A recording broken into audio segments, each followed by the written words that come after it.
Welcome back, ladies and gentlemen, to the Immigrants show. The Immigrant Show, episode number 20, bro. Yeah. It is number 20. Yeah. It is number 20. Thank you for being with us here once again. And thank you for all your support. We've been a little MIA for a couple of months, almost a fucking year. Wait, is it? Yeah. When was the last time we... I think the last episode we published was in June. Oh, wow. I know. I was like, look at us wearing shirts and shit like that. Like, yeah. What do you mean? Wearing shirts? Yeah, because I always wear shirts. Yeah, no, but for some reason, plus it's dark outside now, you know. After all, it is a after hours talk show. After hours. It is because the shit that we talk about over here, man. Sure you're in your bed, you know, like cover it up with the blanket. Right? Yeah, and just watching us. Yeah, get comfy, get super comfortable over with the immigrants. Yep, please do that, because today we're gonna have some very interesting topics to talk about. Anywhere from travel. I traveled a little bit during those months of hiatus. Yeah, and some things. Yeah, you know? like we're gonna talk about Palestine. We'll definitely touch up on the most recent Super Tuesday. Super Tuesday. Yeah, that was yesterday, actually. What is that, Super Tuesday? Super Tuesday is when it's like basically whoever wins it, in a way. Like a lot of primary elections are held on that Tuesday, and whoever wins, they are the candidate for the party, for the presidential candidate. And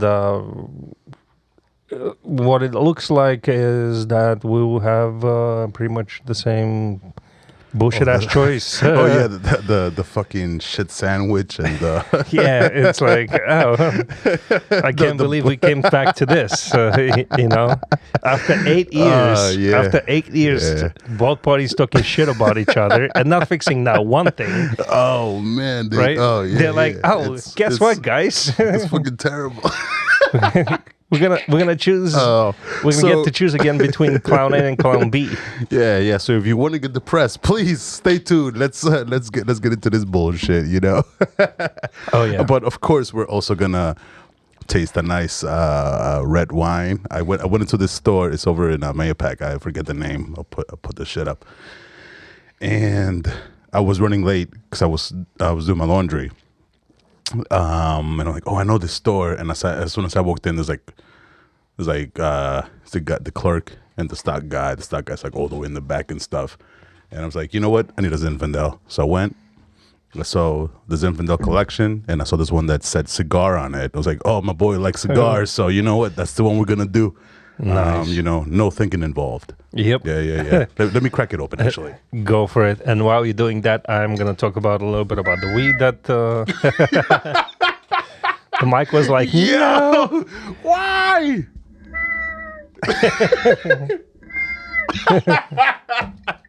Some would say that's a ghost. For real. Speaking of ghosts, that's actually one TV show I started watching now on... which one? The American one or the British one? The American one. Watch the British one. I did. I couldn't get into it. Oh, dude! Like we watched my wife and I. We watched the British one first. Sorry to cut you off, but like we watched the British one first, and like we like really got into it. We were like, yo, this show is fucking hilarious. And then my mother-in-law was like, oh, like you gotta watch the American one. We tried watching an episode of it, and it's like. I'm the other way around. Really? Yeah. Why is that? So I actually watched the American one first, and funny enough, then I was like, you know what? Usually the original ones are better, so let me try the British one. And it's just I was not getting the jokes. I was not getting the characters, right? Like, for example, Thor. In the American series, he's a Viking, but in the British series, he's actually the like primitive guy, like the I was like, okay, I still cannot relate to him, but okay. And then, so I related more to the caveman than I did to the Viking. I'm like, yo, who's the Viking? The Viking is not any of the characters. Yeah, I was like looking for the caveman. yeah. That's interesting. So, and like, I just couldn't get into it, man. And I was like, oh shit, like that's actually the first time where I was not able to get into the British or the original series.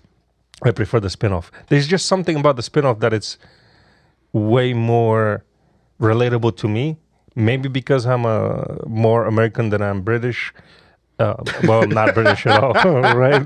Yeah, because clearly I'm very Brit. Yeah, I'm very English, you know. and then the jokes are just like yeah, I still don't get it. That's so wild. That's so interesting, dude. Yeah. And also the fact that the guy is Indian in the American series. Oh, the main guy. Yeah. Like, all right, let me rephrase that. He might not be nationally Indian, but he's definitely from the India, Pakistan, Bangladesh. Oh, yeah, that's his like background. Right. Like that's his ethnicity. That's what I'm trying to say. And I was like, oh, this is really refreshing. Like, it's nice. It's just maybe because I know so many Indians and I know how much closer they are to American culture than, let's say, the British people are. Because, like, dude, every single Indian person I know over here is very American, very, go-getter mentality. They work hard, they study hard. Like, what do you mean? Oh, let's get into this. What do you mean, very American mentality? Because I feel like go-getter, hardworking, that's pretty universal, depending on the individual. So that's what I thought too, up until I went back to Bulgaria in June of last year. And then I was like, oh yeah, like those people, they just have a different life, different lifestyle. Like, for example, in Bulgaria, your work time, a lot of the times, for a lot of the companies is from 8 to 5. That's your work hours, but they don't work all those hours. They don't stay after work. It's like, oh, I'm gonna be clocking in at 8, but from 8 till 8:30 it's breakfast break. Then from 8:30 to 9 is coffee break, and then they start working until like at around like 10:30, 11. That's when they start working? Yeah. In Bulgaria? Yeah. Okay. No, I just want clarity. Similar, it's like, and then basically out of those 6 hours, 8 hours that they work, including the hour lunch, what I noticed is that they probably get work done 2 to 3 hours out of the day. Most of the time is like... But how does that relate to Indians? Because those are Bulgarians. Yeah. But that's what I'm saying. Like you were saying that the go-get is like a mentality that's universal, but in a way... but Bulgaria is not. Well, not only that, like... Because you're Bulgarian and you're kind of a go-getter. So are you a go-getter because... Well, that's what you said. So are you a go-getter because you're in America? If you would have stayed in Bulgaria, you would have been a go-getter? I would disagree. I don't think I would have been a go-getter in Bulgaria. Like, everybody is very comfortable in their positions. Not a lot of people really strive to... Like, they strive to do a good job, but they don't strive to go beyond what their job is. Right? Like, for example, a lot of times in what I've seen when I talk to Europeans is like, oh, this is not part of my job. Especially in a corporate environment, they're like very segregated. They're like, no, this is not part of my job. I don't do this. I'm not gonna give an answer. That's very interesting because at least for me in my at least where in my work in my job, I'm very much adamant about no, I'm staying in my lane. This is what I get paid for. This is what I'm gonna do. I'm not gonna go above and beyond for something that is not. One, is not my job and I'm being compensated for. And if it's a career that I really don't care about, I'm not going to do it. But if I cared about it, I'm going to do it. So I think it depends on the situation. Yeah, absolutely depends on the situation, and you said it yourself. Um,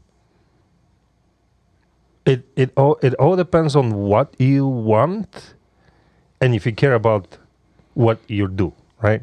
Oh So, yeah, well, yeah. I want to make one distinction that you said career that I don't care about. Well, career that you don't care about is a job. That's not a career, right? And in a career that you care about, I would think that one would want to be more inquisitive of what involves of doing the job, because a lot of times it's not the task that you're working on is not exactly what is involved in the job itself, right? It's a task. But let's say, actually, my manager and I,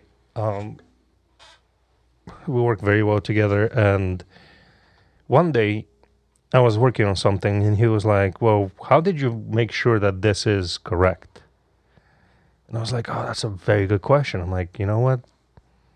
I kind of did not, because I was expecting that you have signed off on it already. So it's been checked. The preparer who gave me the file, right? They checked it too. So there's two levels of check. So I'm expecting that to be, correct when it comes to me. And he was like, no, exercise some professional skepticism. Like try to understand how the final product that comes to you is made, right? So even though, and it was for payroll, so I will give you a very good explanation. The staff accountant goes into the payroll provider website, runs the payroll reports, reconciles them to the bank, that to make sure that the cash that went out is the same amount as the cash that should have gone out. That's the first step, right? Then they provide me with that payroll file, and that's where I record the payroll expense for the month using that file.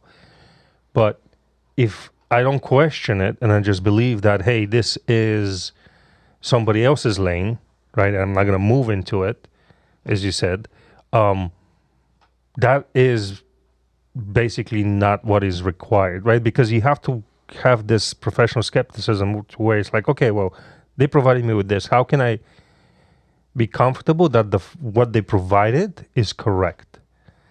And today, But wouldn't I'm sorry, but wouldn't that make the if let's say something that was given to you there was an error in one in one way or the other, and you go on and you use that data to make your data, and now your information is wrong. Doesn't that fall back on when you're trying to solve the issue? You want to trickle back and see where was the mistake. It's like a math equation. yeah, but if you don't understand how it was done, then you cannot check if it was correct.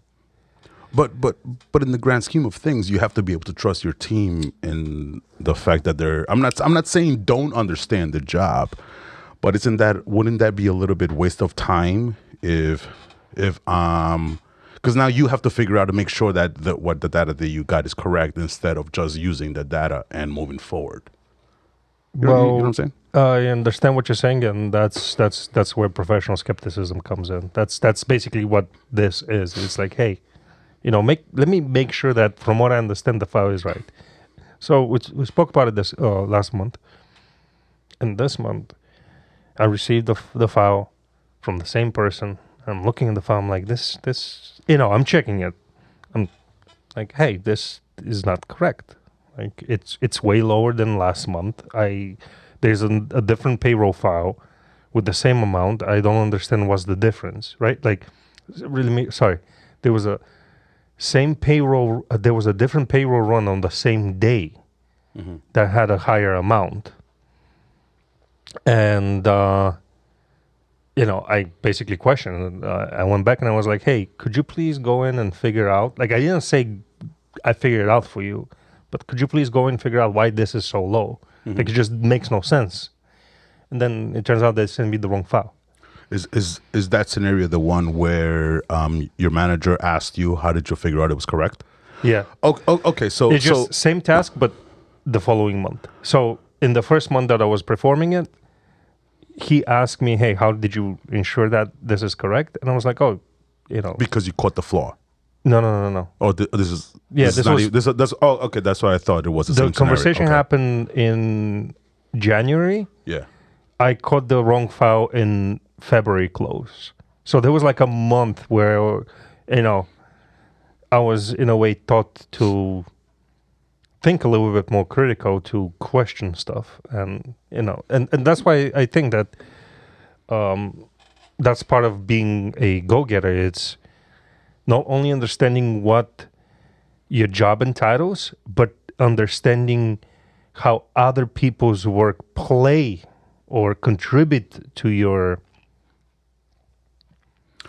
job, and then how your job affects other people's jobs. Oh yeah. I mean, right? yeah, I would agree with that because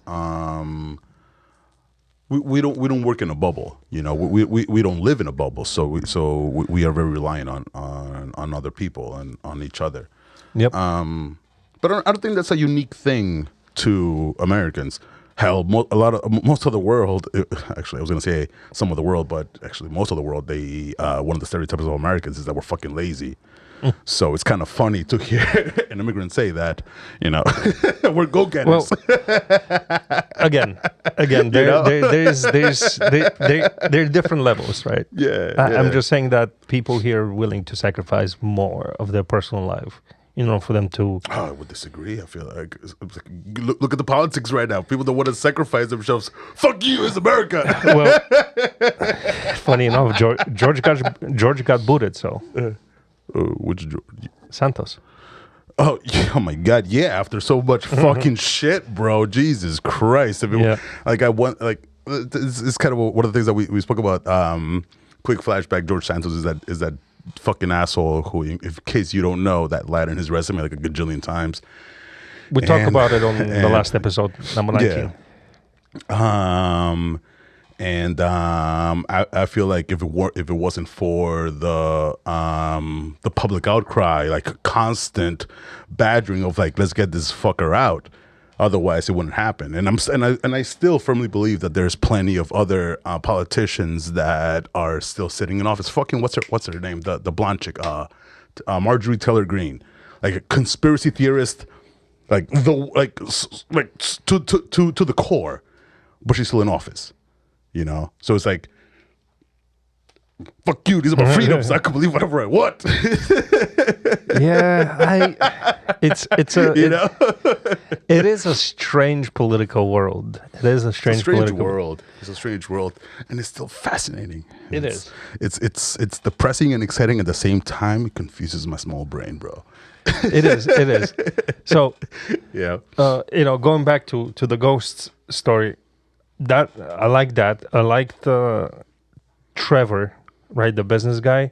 They made him way more relatable, at least to me, because that's the guy with no pants. No pants. I love the British dude. I tell you, like it's so fun. Like I think we watched maybe 2 episodes at most, but it was just like it just I don't know. Like the humor, it just seems so in your face, so obvious.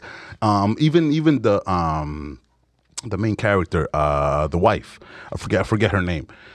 She just seemed like so extra for me. Like in the other one, it's in the British version. For me, it just seems more natural. I mean, it seems more real. Like the I don't know, like the jokes just land better. Yeah, but did you do cocaine? Did I do cocaine? No, did that character do cocaine? Who, the no pants guy? No. The wife, the lady of the house, the one that owns the house that died there and stayed.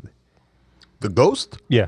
I don't know. No, it was just some rich lady who died. Yeah. In the American version, she's a big cokehead. Yeah, but I guess for me, like, that's not even necessary. I know it is because back then cocaine was super legal, and they were doing it. Yeah, but I don't. Especially in high American society. I guess that's the good thing about great storytelling is that you don't have to partake in the act to find it entertaining, to find it amusing. Yeah. You know, so I don't have to have done cocaine as much, you know, to be like, I don't have to be a cokehead in order to be able to get the jokes. I could just be like, ha, you know, that's good. That's a good joke. Yeah. You know what I'm saying? I hear you. I think it boils down to the preference of comedy style, right? Like, for example, John Mullally, right? The comedian we spoke about on the last episode. The one that doesn't drink. Mulaney? Mulaney, yeah. Mulaney, yeah. Oh, what the fuck is his first name? I think it's John. John Mulaney. John Mulaney, yeah. Like, his jokes and that type of British humor to me He's American. Is he? Yeah. I really thought that he was British. No, he's never mind very, very American accent.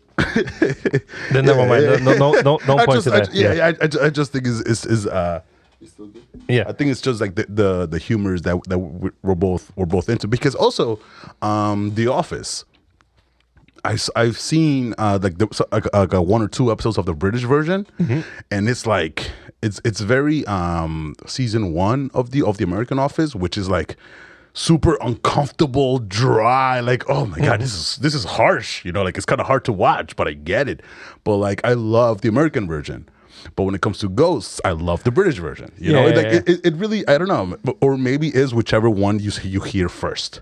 It could be that. Yeah, you know, like if you see this one first, now your expectations are, oh no, it has to be like this, and if it's not like this, it's wrong. You know? Yeah. Or it doesn't fit your comedy preference in a way. Yeah. Comedy style. Yeah. I totally agree. So I watched it. Good show. Pretty much binge watch it. I think that that's great. It has become for me like The Office. If there's nothing that I want to watch, I'll just put it on the background, just stays there. Yeah. And maybe I'll give it another shot. But just the British one. This is the one that did it for me. Yeah. And listen, I'm glad. Whatever makes you laugh. You know, at the end of the day, it's good shit. Yeah. So that I also like I went to Bulgaria with my wife. That was fun. They really loved the culture. They loved the food. Then we came back here. We went to your wedding. I was there. He did we say both got married. Yeah, we both got married. Married men. Men. That's it. Men, the market. Men. The market. The market is weird. Yeah, then we went back to then we went to a Dominican wedding again, and lastly, in January in February I went to Mexico again for a wedding. Spent a few days in Mexico City. I will send you the picture so you can post from the airplane. Please. It was holy shit. It was holy shit. Yep. Mexico City is what you put on the shirts when you go to Mexico. You know, welcome to Mexico. Holy shit. That's exactly. You know what? I think if you, oh my god, you should put that on as a shirt. Holy shit. Welcome to Mexico. Like it should be like Mexico City. I was gonna say Mexico City. No mames, way. I think that will sell. Hey, we'll see. Yeah. Hey, let us know. Yeah. So you want the No Mames way, Mexico, made in Mexico shirt. I like that. Actually, I might order it. So Rocky Prince. That was fun. And then I went to Monterrey. Monterrey. Yeah. You gotta roll your R's. Yo. Listen. It was so funny. It was so funny because. What is that? Well, first, Monterrey is so Americanized. I mean, in what way? Dude, I haven't been. I think you should go back. I haven't been back home in over 10 years. So. I think you should go back. I think it's time. It's affordable, right? Like Mexico's always been affordable, bro. For any American, get out of here. What do you mean? Yeah. That's what I'm saying. Yeah. First, it's affordable. Second, I think you're gonna fall in love with what's happening, especially in Mexico City. Like, there is I don't know. I don't want to go to another America. Like if I Mexico go back City, home, I want to see my home. Yeah, Mexico City is not as Americanized as Monterrey.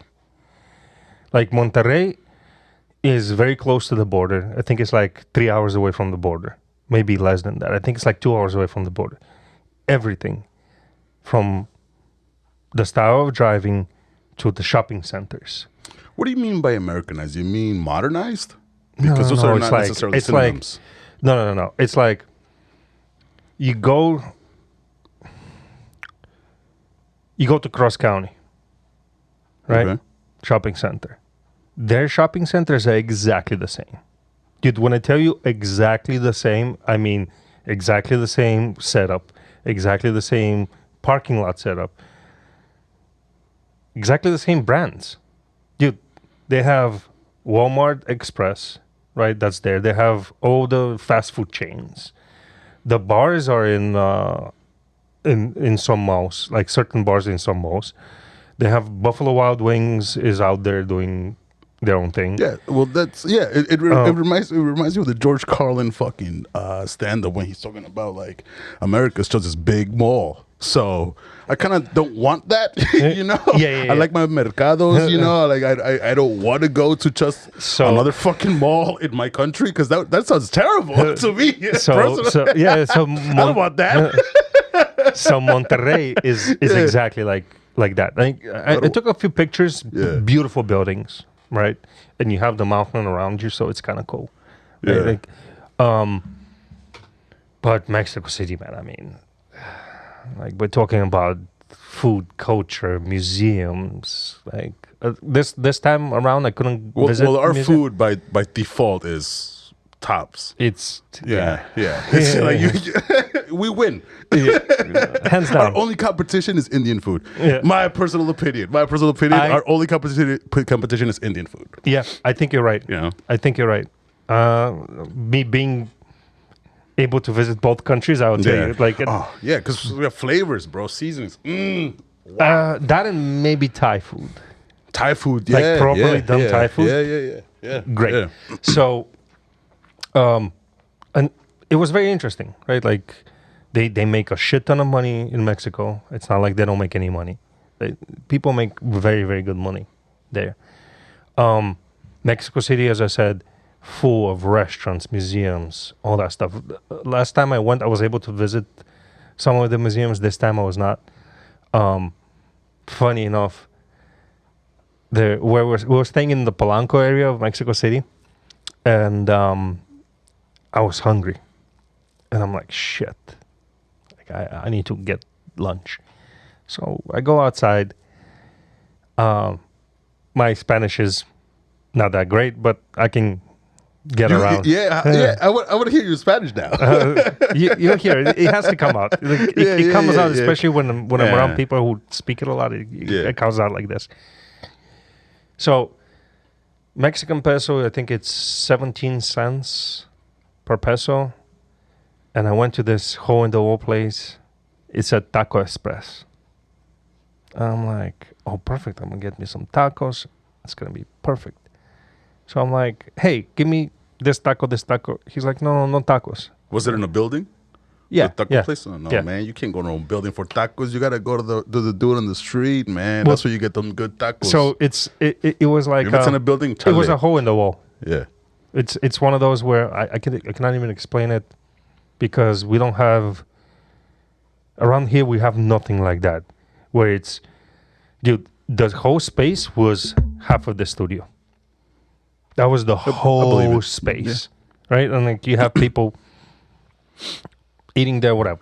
Long story short, says Taco Express did not have any tacos. A little bit disappointing, but they had tortas. So I got the torta al pastor. Tortas are sandwiches. Yeah. Yeah, are sandwiches. And it was fucking delicious. So I got that. I got a chicken breast with rice, beans, salad. All in all, everything cost something like 150 pesos. It's like 15, 20 bucks. No, like 10. Yeah. Less than $10. Great. Great food. Restaurants, great. So I was like, I was surprised, man. I'm like, I don't understand why anybody would want to leave here. I guess, right? Because to me, it's like, dude. Because it doesn't. It makes sense when you have money and you go down there to spend it. But when you live there, and you're not making as much money, but this, you know what I'm saying, the cost of living and all that stuff. That's what I'm saying. Like, even, dude, like, I was talking to people and they make decent money. Like, even from Mexico, a lot of them made very decent money. We're talking about, like, what do you mean? Who are the people you talk to? Cab drivers, waiters, stuff like that. Like, there were places, man, where you go in Mexico City and the restaurant is nice and it's American prices all the way. Not as Americanized as Cancun, for example, where you go in and everything is in dollars. Mm-hmm. But,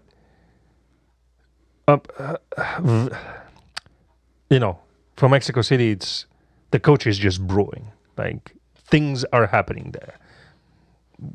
Restaurants, especially, like, world-renowned chefs go open up places. They're full. Like, they're fucking full. I have never seen something like that. Like, dude, we watched the Super Bowl over there. The restaurant or the bar that we went to was full. When I tell you, of Americans. No, of Mexicans watching Super Bowl. Yep, interesting. And supporting the teams. Like, I never understood why we gave Mexico so much money, and now I understand. And it's like, oh yeah. What do you mean we gave Mexico so much money? There's trade agreements, and there are certain right. So it's not like you're giving money. No. We also trades. No, I think fact check me on this one, but I think that we actually give foreign aid to Mexico as well. Yeah, I'll check. It was like, because like in what way? Because America's not very known about giving stuff away without expecting something in return. No, this one, so I think it's like, here's some money, go fight cartels type shit. By the way, let's try the wine. Cheers. Let's see, this is Zinfandel. Yeah. Cigar Zinfandel from somewhere. Oh, this is nice. This is nice. It's very well-rounded. It's not dry. I wish it was a little bit, thicker. Yeah. I feel like it's a little... It is very good day drinking wine, or just drinking wine, have it on your own. I'm starting to get into Zinfandels because of you. The ghosts strike again. It's my go-to, but like, I'm still chasing that fucking pink dragon, bro. That I forget I remember what it was called, but it's that Zinfandel we had. I remember. It was a delivery we got at Crossroads back in the day, and it was a Zinfandel. And I remember like they were trying to get rid of it. Like some of the bottles had exploded, but like some of them were still good. All I remember about the bottle, it was a heavy bottle. It was a red cap, and it was a 6-pack, and in the box it came laying down. It's like I'm chasing for that Zinfandel. Like I'm looking for it, and I just can't fucking find it. You know, look at that flavor. Damn. Still good though. Still good. Cigar. Yeah. Good job, guys. Where are you from? That's a good question. I'm gonna guess California. Oh, Hopland, California. Oh, nice. What year? Cali has good wines. Oh yeah. Oh, I know Cali has very good wines. I think they're my favorite reds. Their texture. For me, is they tend to be on the fuller side.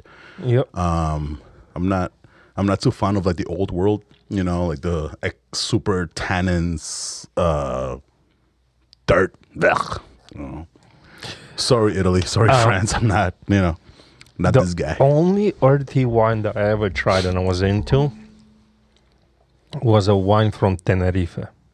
Tenerife, where's that? Tenerife is an island off the coast of Africa.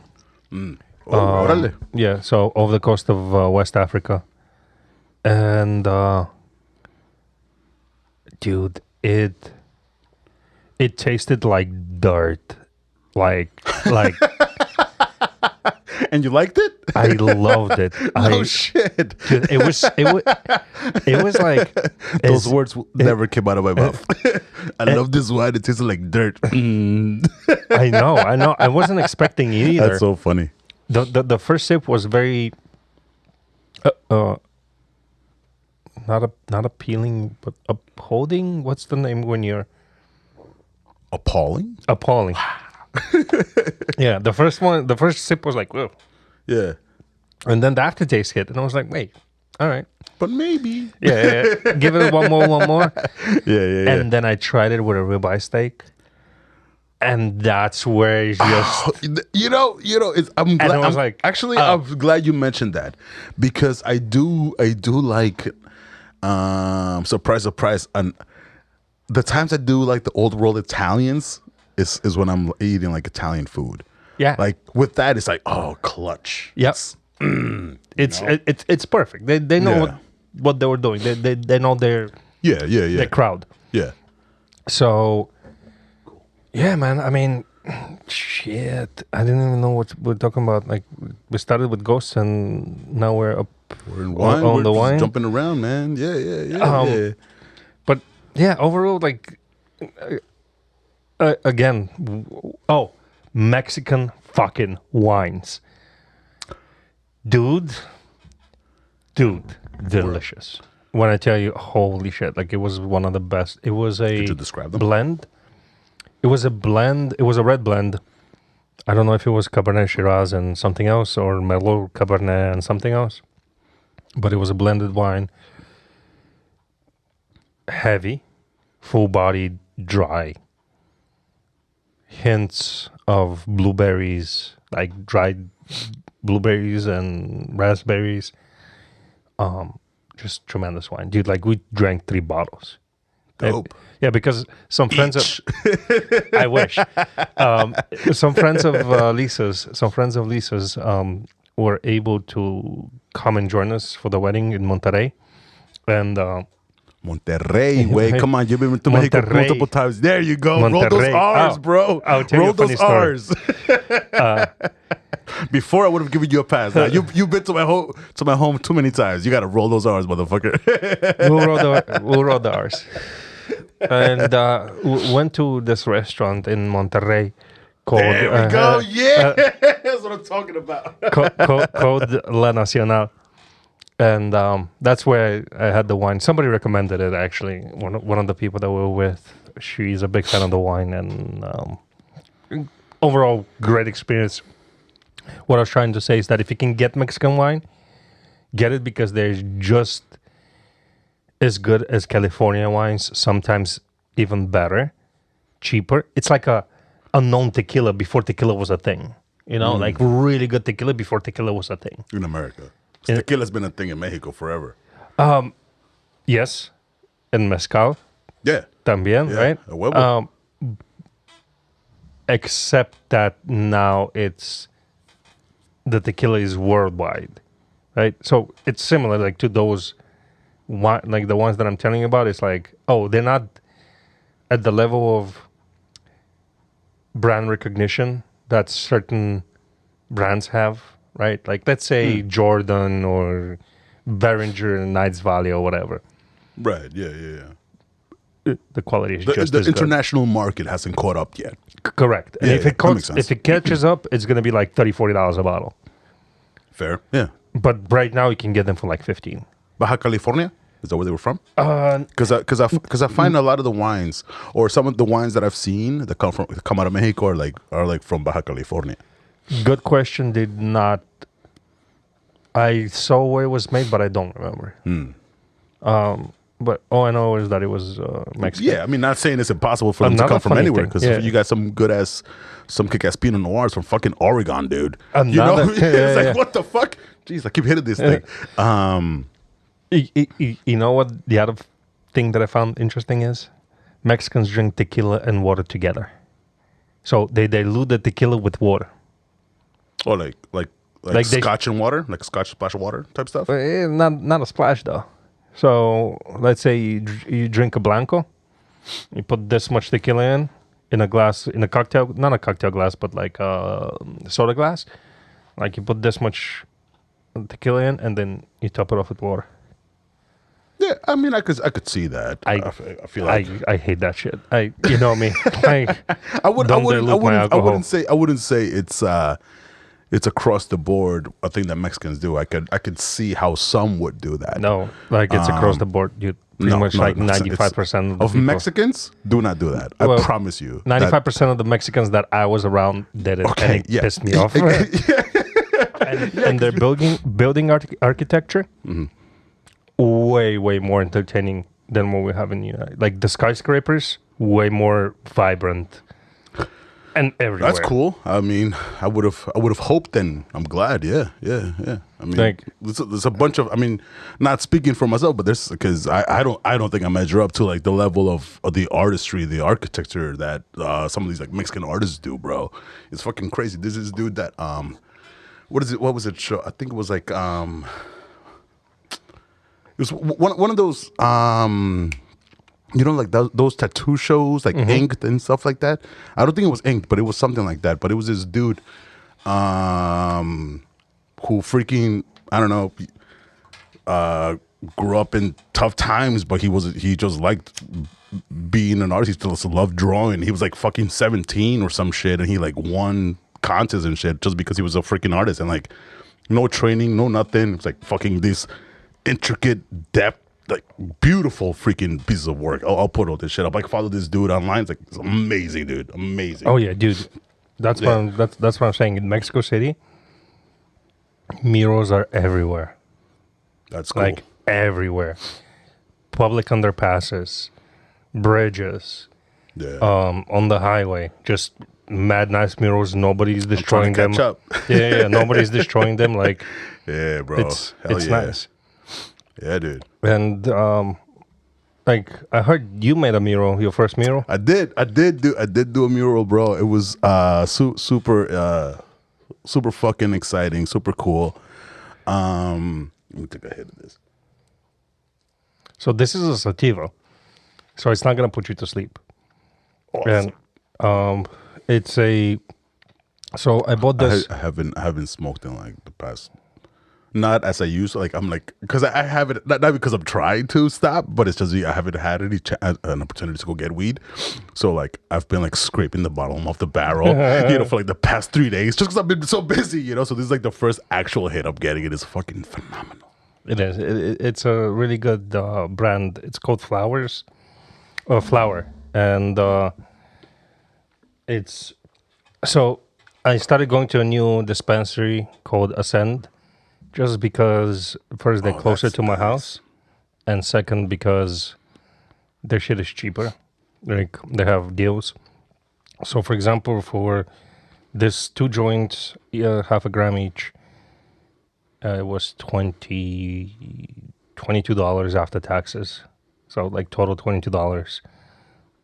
Very good smoke. And again, like we spoke about this in our last episode, number 19, where we're talking about weed and dealers and how I stopped using them. Using the dealers, bro. Like, give me all your weed. So, dance for me, dance. So, and I realized one more thing, that quality control is good for everything. It's good for business. It's good for anything. I think that's another reason why I'm so attracted to the legal weed and the people that produce that. Quality control goes a long way, man. Tell that to Boeing. Boeing, Yeah. Boeing, the airplane Jesus quality Christ. control. Fucking. Oh no, regulations. Ooh, that's what they're good for, man. Fucking keep motherfuckers in check, but or whatever. Hey, let me tell you something. Because we're gonna get a little bit political over here. Oh, let's go. Let's go. If Israel really wanted to get rid of Gaza, What? I said if Israel really wanted to get rid of Gaza and the West Bank, all they had to do is just buy a few Boeing airplanes and donate them to, and make a Palestinian airline, and just randomly fall into places. I don't follow. It's okay.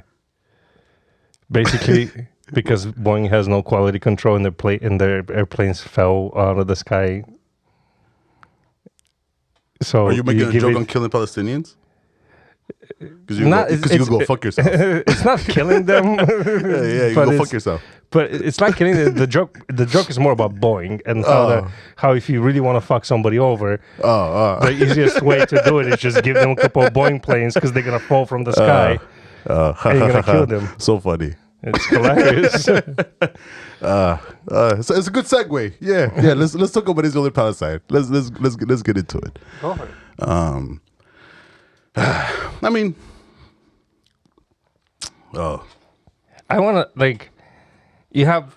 I still have not formed an opinion on the whole conflict because to me it's such a gray area, and I'll tell you why it's gray.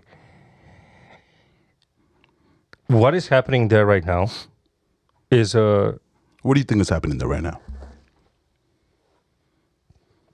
I think that Hamas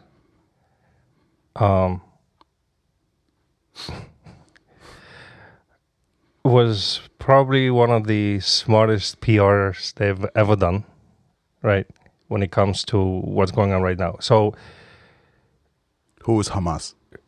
Hamas is the ruling party of the Gaza Strip. Okay. Right? Which have been designated as terrorists and are also supported by Iran. You can argue against that, but I think that's, especially when you see the money flow and shit like that. They're financing them. Iran is financing them. And they're not the Fatah. Now, I'm not sure if you're familiar with the Fatah or not. No. But Please. the Fatah is actually the original freedom fighters of Palestine. Yasser Arafat was part of the Fatah. Mm-hmm. But I forgot. I think it was either 2008 or 2011 or 2014. It was one of the years. I was reading about it, how Hamas came to power. And what they did was they did the most vicious act that would oh my God, I'm forgetting the word. When you reply to something or when you act back. Retaliate? That would get the most severe retaliation from the Israelis. If you're saying they were instigating to get a reaction? Oh yeah, absolutely. Dude, absolutely. What is the reason for the instigation is a completely different story, right? No, that's part of the story. But, it is part of the story, but it's not. To what you're trying to say. Yeah. It's definitely part of the story. It's not vital to what I'm trying to say because, the second you start using civilians as a shield, that becomes a really hard problem to solve. Sure. Because at one point, right, and I think that's the only way that Israel, in a way, can not even get sympathizers, but can make people understand more of what's happening is that, show them the pictures of them storing weapons under hospitals, right? Have they? Yeah. That was the whole reason why they bombed the freaking hospital. It was because, so they were firing rockets and then they're hiding in the hospital. What do you do? It's like if you so if somebody's holding somebody hostage in a building, if somebody it's worse than that. if somebody breaks into a building and let's say there's a bunch of hostages, they'll grab them. What do you think the response is? To bomb the building and kill everybody? No, you can look, including the hostages, or do you try to go in and get the people that are holding the people hostages? Because how many lives do you want to lose? None. I definitely don't want to sacrifice any hostage. If that's the argument. That's not the argument. To what you just said, you said, well, this is how they're getting to get Israeli sympathizers because they're holding hostages. So then, what they're doing? That's what something you were saying. No. What I was saying is that there is a certain point to where you can retaliate without a civilian casualties, and it's very hard to do that when the attacker is hiding behind civilians, which is what Hamas is doing. Now, don't get me wrong. The reason why I said it's a very great problem for me, because this is on one hand. On the other hand, you have somebody who is part of an organization who most likely saw somebody dying and joined that organization because of the death of that person, right? For every Hamas fighter, I think that for every Hamas fighter that you kill, you make at least one other Hamas fighter. But I also think that for every civilian that you kill, you make 2 or 3 more Hamas fighters. And it is extremely hard to have a guerrilla, to fight a guerrilla urban warfare without any civilian casualties. Sure. It is. If that's what's happening. Well, to me, it does really look as like a civilian war in a way. Because nobody's moving. What do you mean? Who's like the? It's happening in cities, dude. It's like, and those cities are still populated by people, right? Okay, so yeah, you make good points. Like, if they're using them as human shields, then it does become challenging. It's not challenging; it becomes impossible. No, I don't think it's impossible because we have special forces. When you have a military that's funded by the U.S., backed by the U.S., who has the strongest military, that means you have the strongest tools. You got the IDF training with the NYPD. The connection with the U.S. is they're like this. Yeah, but you don't train for that type of warfare. Tell me the Hamas uniform. We fucking found Saddam in a fucking cave. Regardless of the specific moment of how you're gonna do it. That's a good point. They said, "Show me the Hamas uniform." That's even better. So the way I see this thing is that, funnily, I started looking into this conflict when a couple of episodes back. When you talk about the Iron Dome. Oh yeah, when they were getting bombarded by the Lebanese and from West Bank to, I think it was, or Gaza. So from what I understand in the history that's going on in Palestine, is that after World War II, the Jews felt felt unsafe.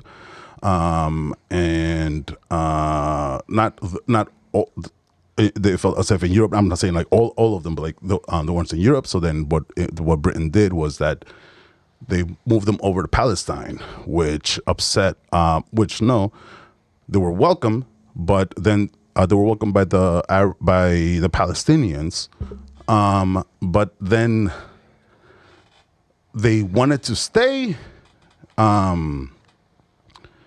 And essentially, long story short, they went to war with the Arab nations. Civilians left. They left to avoid the conflict. They left to avoid the war. Who left? The Palestinians. The Palestinian civilians, they left because of the bombardment. Israel won the war. When the Palestinians tried to come back, they weren't allowed to come back. So essentially, they built these two cities were built, the West Bank and Gaza, and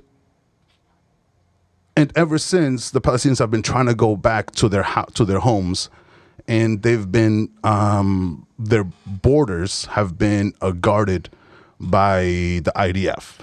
Now, up until this point, it's the way Jesus, I'm sorry, I'm like drawing blanks over here. up until this point, you have a bunch of people that just essentially just want to go home. In the meantime, you have this military, this nation that is being built on these like really shaky grounds. One, that they want a place where they can live, which I'm like, hell yeah, everybody should have a place to live. But then you have a sect of them that are super extreme in their beliefs, that believe that this land belongs to them.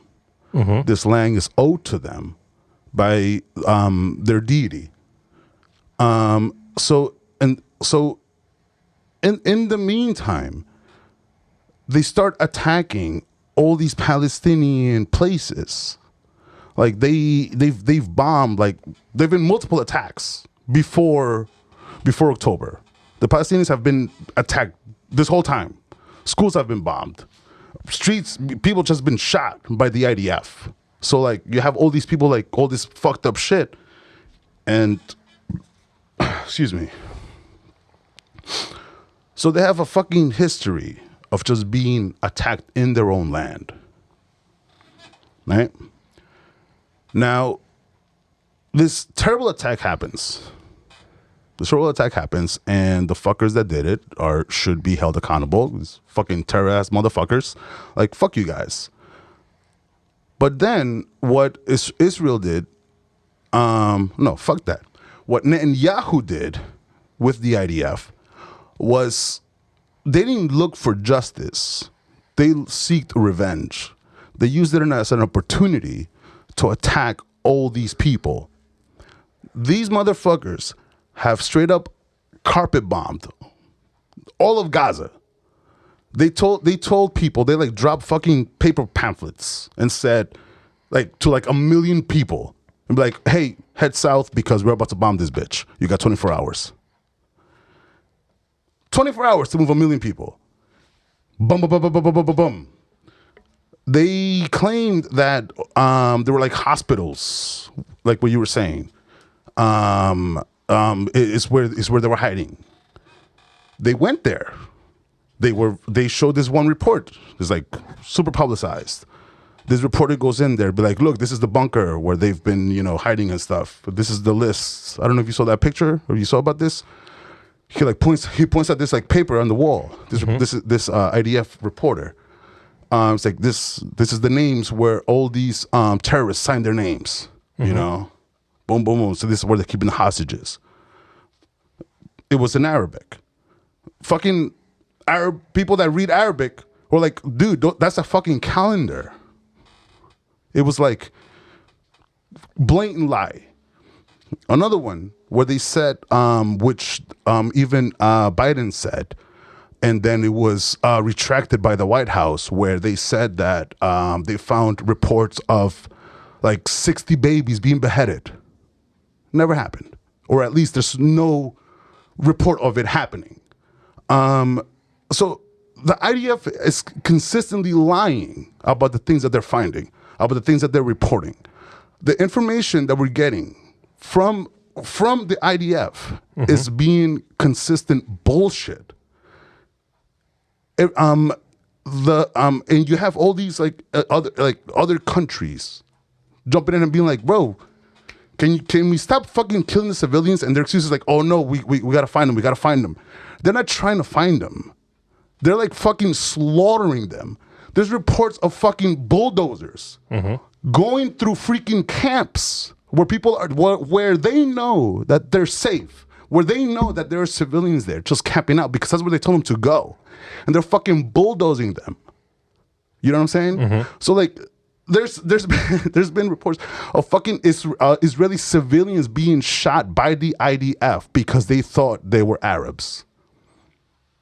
Which, what do you mean? They like what is this? Like, it comes to the point where I don't like none of the other political bullshit matters. It's like it's a thing that I keep in my mind right now as I'm talking, that I have to keep differentiating Israel and saying the IDF is because I'm freaking getting so frustrated with Israel being equated with Jews, because I have no problem with my Jew fam. Like, That's not the point. What I'm talking about is that son of a bitch, Netanyahu, his government, and those motherfucking soldiers.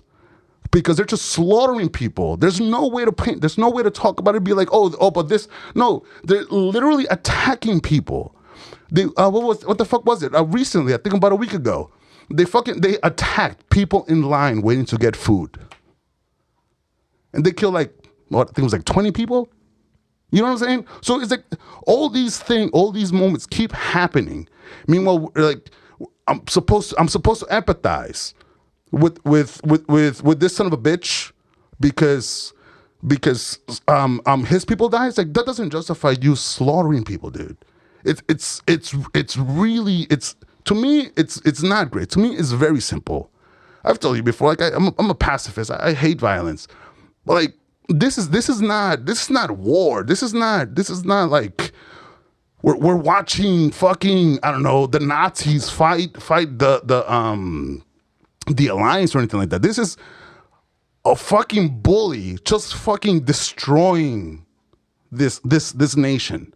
There's officials that have said, there's a fucking high-ranking officials that have said that they will not stop until all of Palestine is gone. They've said this. They're not shy about this. You know, it's they're not trying to coexist. They're not trying to live with people.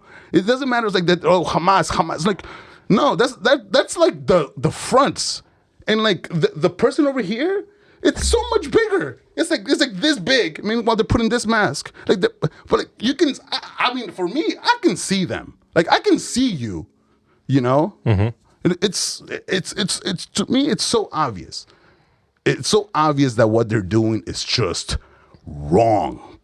Period. It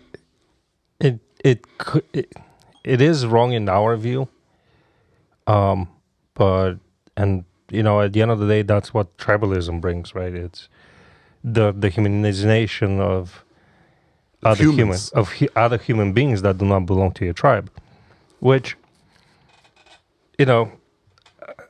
so from my knowledge about the little conflict and the beginning of it, right?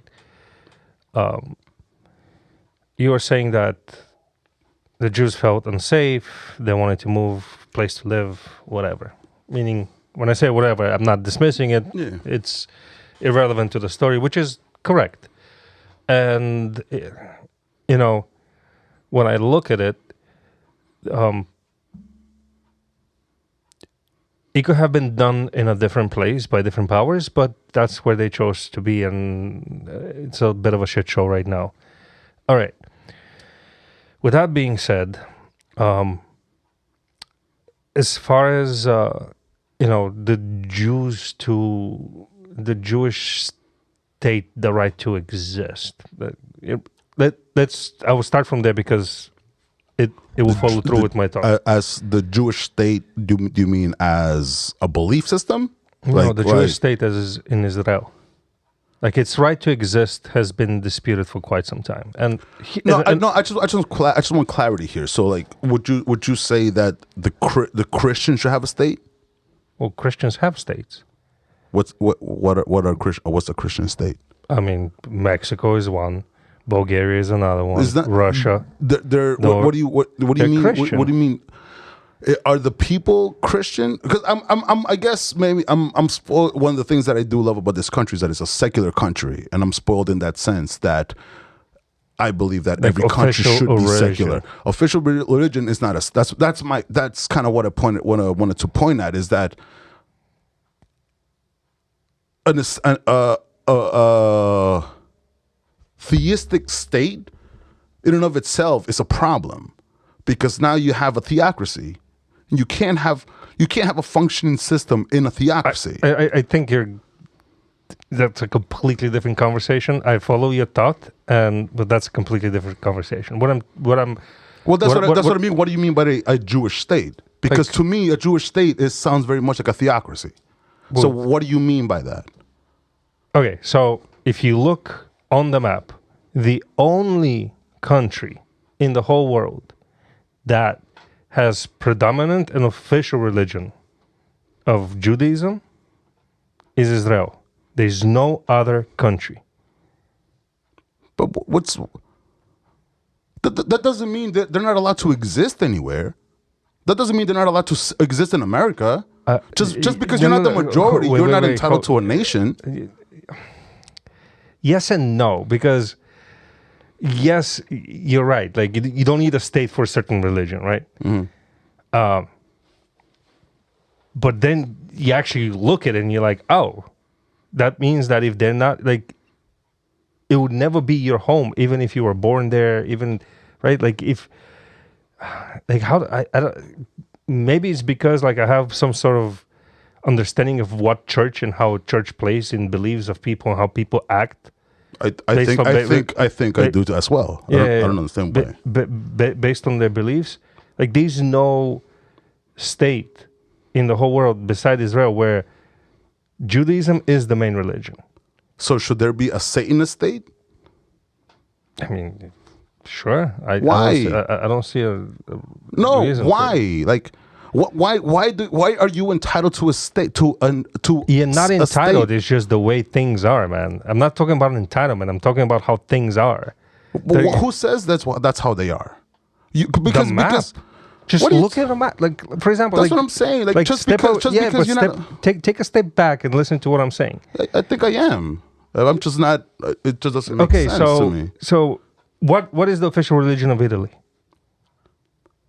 I don't. I think it's irrelevant. I think I think there's.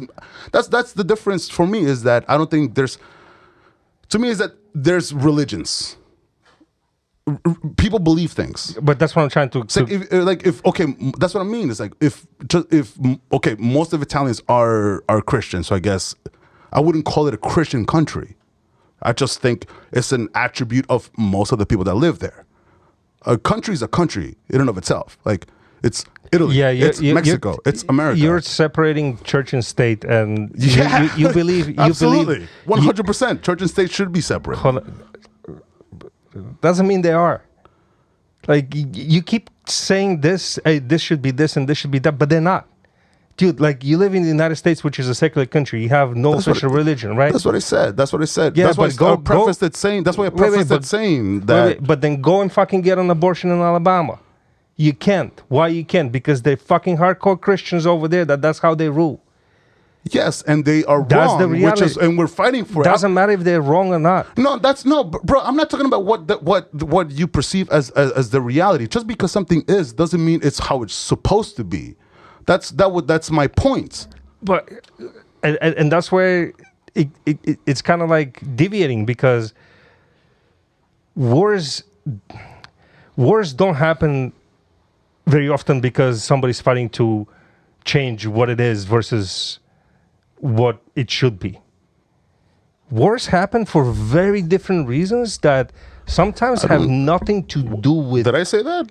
No, but like that's what I'm trying to explain. It's like it just looks that you're getting stuck of like what it should be, and I'm trying to tell you that I understand that, but we're talking about what it is now.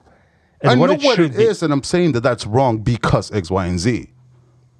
I'm not okay. I'm acknowledging that I'm looking at somebody beat somebody up and saying like, "Bro, stop," because that person's not doing anything to you.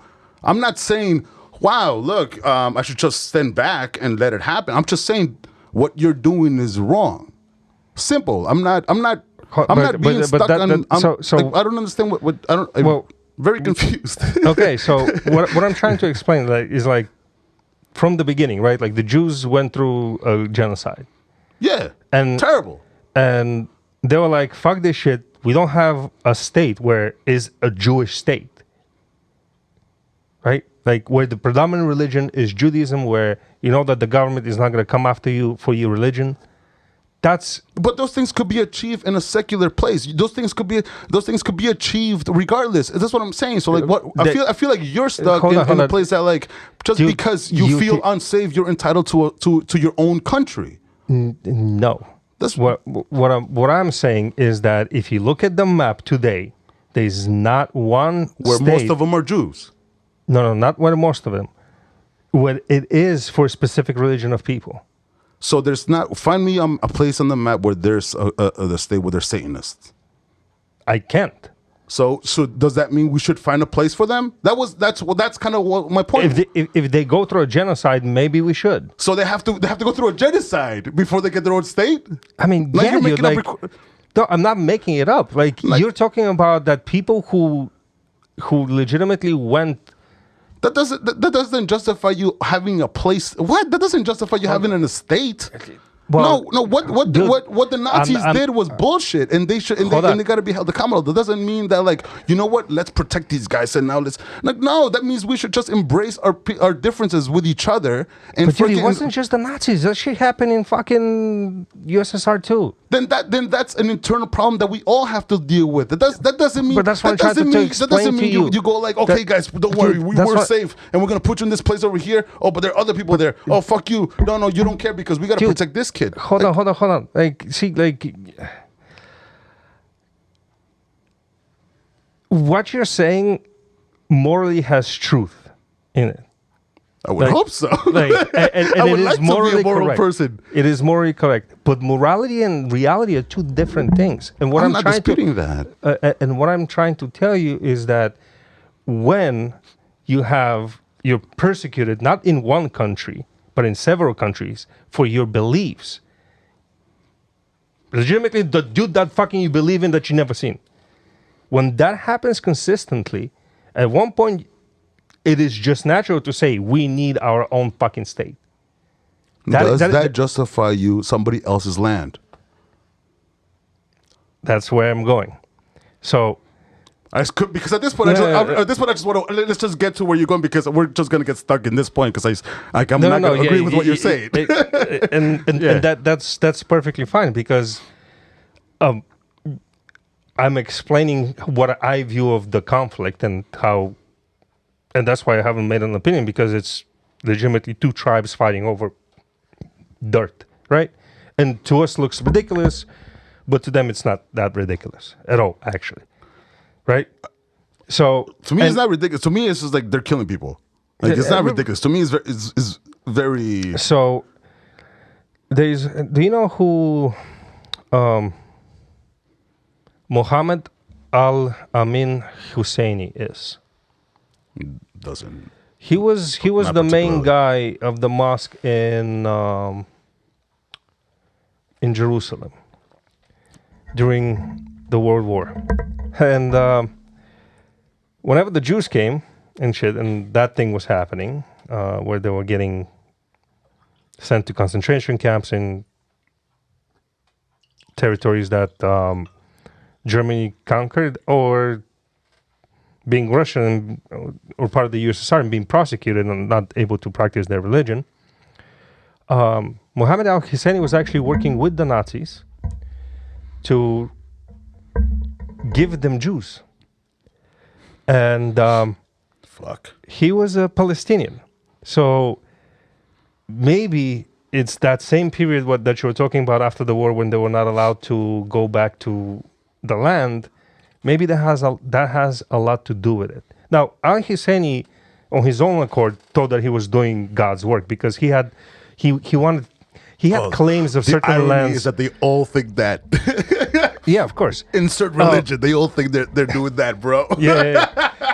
Fuck me. So please research him because it's a very, very interesting,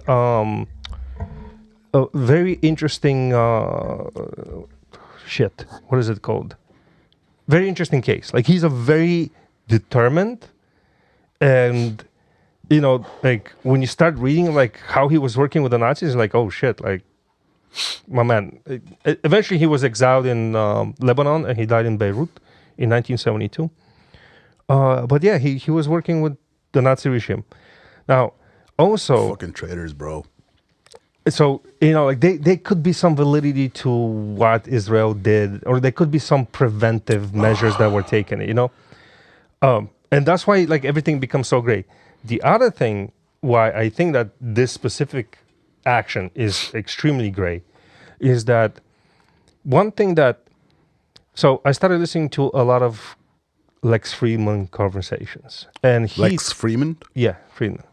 And he talks to a lot of people, and some of those people. Is that the guy with the suit? Yeah. I listened to the one with Jared Kushner, and that's dude. Jared Kushner was Trump's boy. Oh, the guy that's super talented. Super talented guy. His daughter's husband. Yeah. Oh my God. So, dude, I'll check it out. Listen to the podcast because I'm like, yo, this dude did so much fucking work, and fucking was labeled Trump's boy, and that's it. And so I've listened to I've listened to podcasts with Tucker Carlson. Oh my God, bro. Dude, he is hilarious. Yo, listen, go watch. I still haven't watched the Tucker and Theo Von Putin thing. No. The Dude, Tucker. Start with Tucker. Start with Tucker, and no, you understand that it takes work for me to sit through Tucker to I listen to them, but it's like it takes work, bro. It's like. So, see that's why I don't understand, because you probably are still stuck that he's like some Fox boy, and that's not who he is. He just talks bullshit. What was the last? No, recently I saw. Dude, you know who he reminds me of? I saw clips. I saw clips of. I didn't. That's what I'm saying. I didn't see the whole thing with Putin. Like I've seen like some clips. And it's like. Oh, there was he did the segment with where he's like shopping in Russia, and it's just ridiculous. Like it's just who he is. It's just ridiculous. The way he's talking about it, like the way he moves, like the way he's awed by like the shopping cart. He's like he grabs a shopping cart from one of the places. Did you see this? When he's like shopping in one of the markets, he goes and there's one. He's one of those shopping marks, the carts. Or shopping carts where you have to put a quarter in, and then you release the thing, and then when you're done, you put it back and you take the quarter back. Like, have you been to any of those places? Aldi. Yeah, right. Yeah. This son of a bitch goes to a market. Like in fucking Russia, he's like, dude, I swear to God, he spends like at least 2-3 minutes on this thing, but this shopping cart that they have in Russia that's so fucking innovative. He's like, oh wow, yeah. So now this way you got the incentive to just bring it back. This way you don't take it to blah blah blah. It's like, who are you saying this to? Who are you talking to? Like, what is the point? Like, why are you saying this? Like it's something that's novice. You know, it just. Well, has it occurred to you that he could be an American citizen who's never seen this, who's never been to Aldi, who's never seen that type of cart at all? He's a fucking reporter. He should fucking know better. As a person that reports. You should know better. You should do your research before you fucking do any reporting. That's minuscule. That's like saying, wow, do you know that public bathrooms exist? Like, honestly, they don't in the U.S. Public bathrooms? Yeah, like they only exist in parks. But they exist. My point stands, bro. Damn. Don't try to make an excuse. Like, no, like, you know, it's like this. Like, I don't know. I can't. I tried. I'm telling you, just give him a shot. You know who he reminds? He's I don't even if you would have mentioned it, I still give him shots. Like I'm still subscribed to the Daily Wire. Like I still listen to this because I want to hear it. Like I want to know that what I'm thinking is wrong. Like I want to test myself. So I listen to this shit. Then why do you listen to that shit? Why don't you just put on fucking Bloomberg and listen to them? Why do you go to the extreme where you know that? Dude, the Daily Wire is an extreme organization. Because I want to, and that's what I'm saying. I want to understand. I guess the majority of the people. Hold on. I hope you don't misunderstand what I'm trying to say. I'm just trying to illustrate how far I'm willing to go to understand the point. I'm not trying to just stay at the surface level. I'm just trying to I'm just saying that's how deep I'm going to understand what the hell these motherfuckers are saying. Okay, because to me, Tucker is still very Daily Wire. It's still very Fox. To me, when I hear him, the way he talks, the way he he spent 25 years there. Of course, he's gonna be like. But you were saying. Well, correct me if I'm wrong. The way you were telling me to watch him is because he's seemingly He's just more no different longer now. No longer pandering. But what I'm saying his is he ideas. is. What I'm saying is he's still like pandering to the same thing. It's just he's not in the his channel. delivery is the same, but he's definitely not pandering to the Fox watchers anymore. Like that's He's absolutely pandering to crazies. Well, That's what I think. I mean, that's where he came from. What do you expect him to do? Like he cannot go to. He does not have the ability or the skill to go to a different news organization that is not right leaning to the point of lunacy. That is just now not I'm more confused as to why you because need to watch him. Because it's the ideas. It's not about his deliveries. It's about what he's talking about. And he's like, you're so stuck on the delivery. Tell me you took across an idea that fucking going to interview Putin. One of the best ideas anybody had. What? Okay. And like I haven't watched it. So why was that a good idea? I haven't watched it. I'm not challenging you that it wasn't. It just gives you perspective of their thought process, and not only their thought process, their leaders' thought process. That's one thing that. What's another one? That's because I get that's cool to hear that his the podcast that he's doing now. Right, like he's actually going on people. Like he went to Theo Von, talked a bunch of shit. Like, yeah, he's a normal white American dude that I forgot where he was born and grew up, but bougie white American dude. But like, yeah, no, like if you think about it, it's that bougie white American dude. But what I'm saying is that he's no longer the. Oh, and if you don't like cops, for example, you're a fucking criminal and blah, blah, blah, shit like that. Like, he's done with that. It's going to take him some time to move away from that crowd, right? I would hope so, yeah. But at the end of the day, I'll be honest, his delivery reminds me a lot of the delivery that, not Jon Stewart, oh my God, last week today... John Oliver? For real? Yeah. Just like if John Oliver was a Fox presenter for 25 years, he would present exactly like Tucker Carlson. So? Absolutely, dude. Those are people that pander like, and that's the thing. I've become very, very, very attuned to people pandering. Like like if you start paying attention, bro. What part of because I'm a big fan of John Oliver, so this is interesting. In what way would you say he's pandering? Oh shit! There was an episode. I forgot. It was recent too. I forgot what he was talking about. But shit!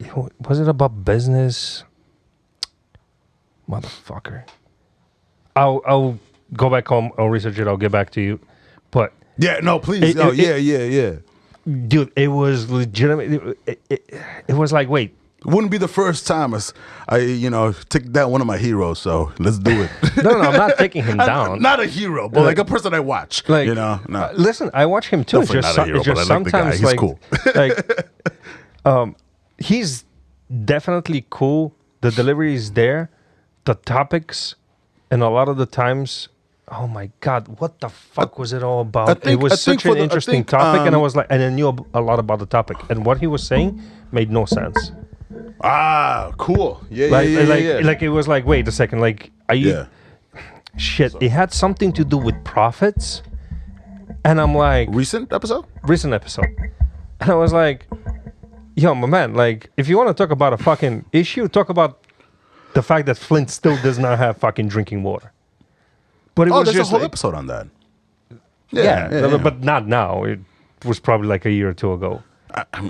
So many topics. No, but that's what I'm saying. Like, focus on one and just go for it. It's, but that's Tucker Carlson. Like, to me, he's like he has become in a way the John Oliver of the right now, right? Where he'll commentate.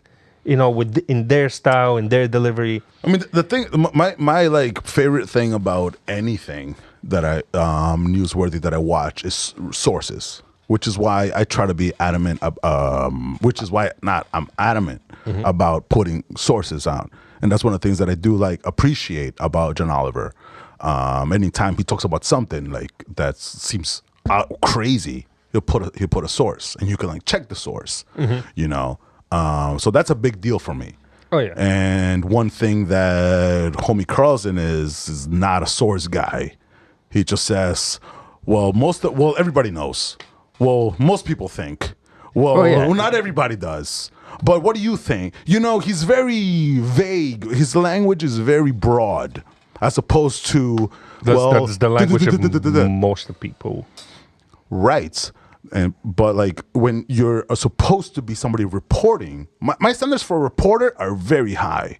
You don't get to just be somebody with a microphone and all of a sudden you're a reliable source. Majid.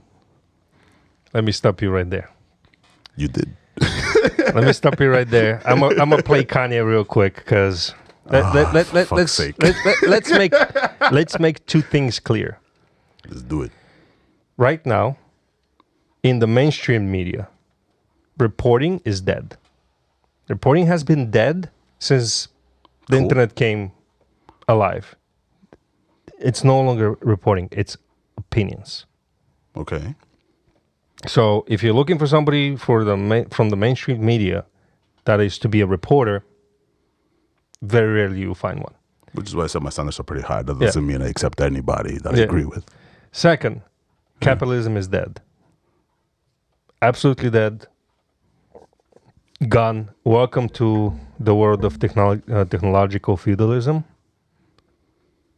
And that's Could you great. Elaborate on that? Yeah. Because I don't understand what that means. Now everything is done by the capitalist economy is run by platforms where people control. But isn't capitalism intertwined in all of that? Mm-mm. What do you because mean? in capitalism you have fair competition. Get paid. Yeah, Fair competition in capitalism? Yeah. Where? Since when? No. Monopolies exist. What are you talking about? No, is that of fair? course. No, it is fair. No, it's not. Dude, it is fair. It doesn't matter. It doesn't matter. Fairness does not equal. Oh shit! What I was trying to say. Fairness does not equal probability of you succeeding.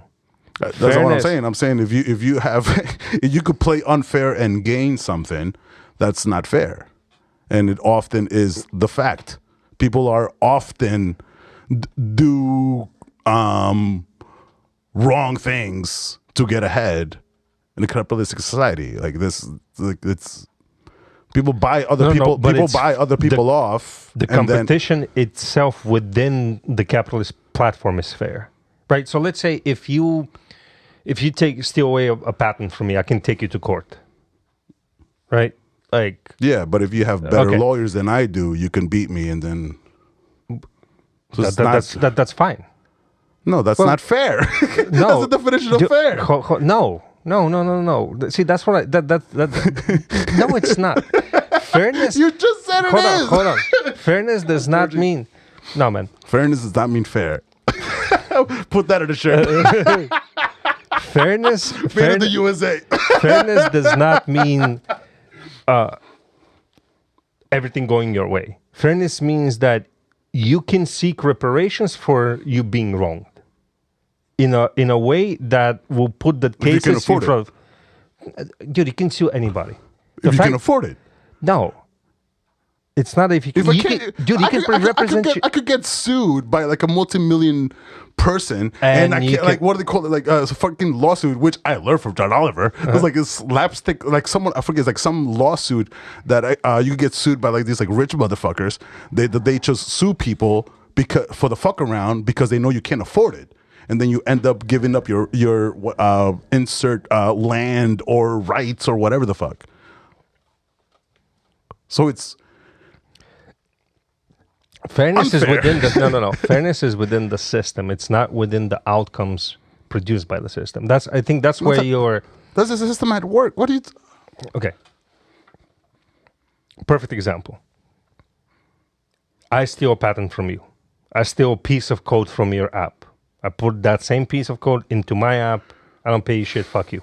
Okay. You can take me to court, like the Apple Watch. You can take me to court.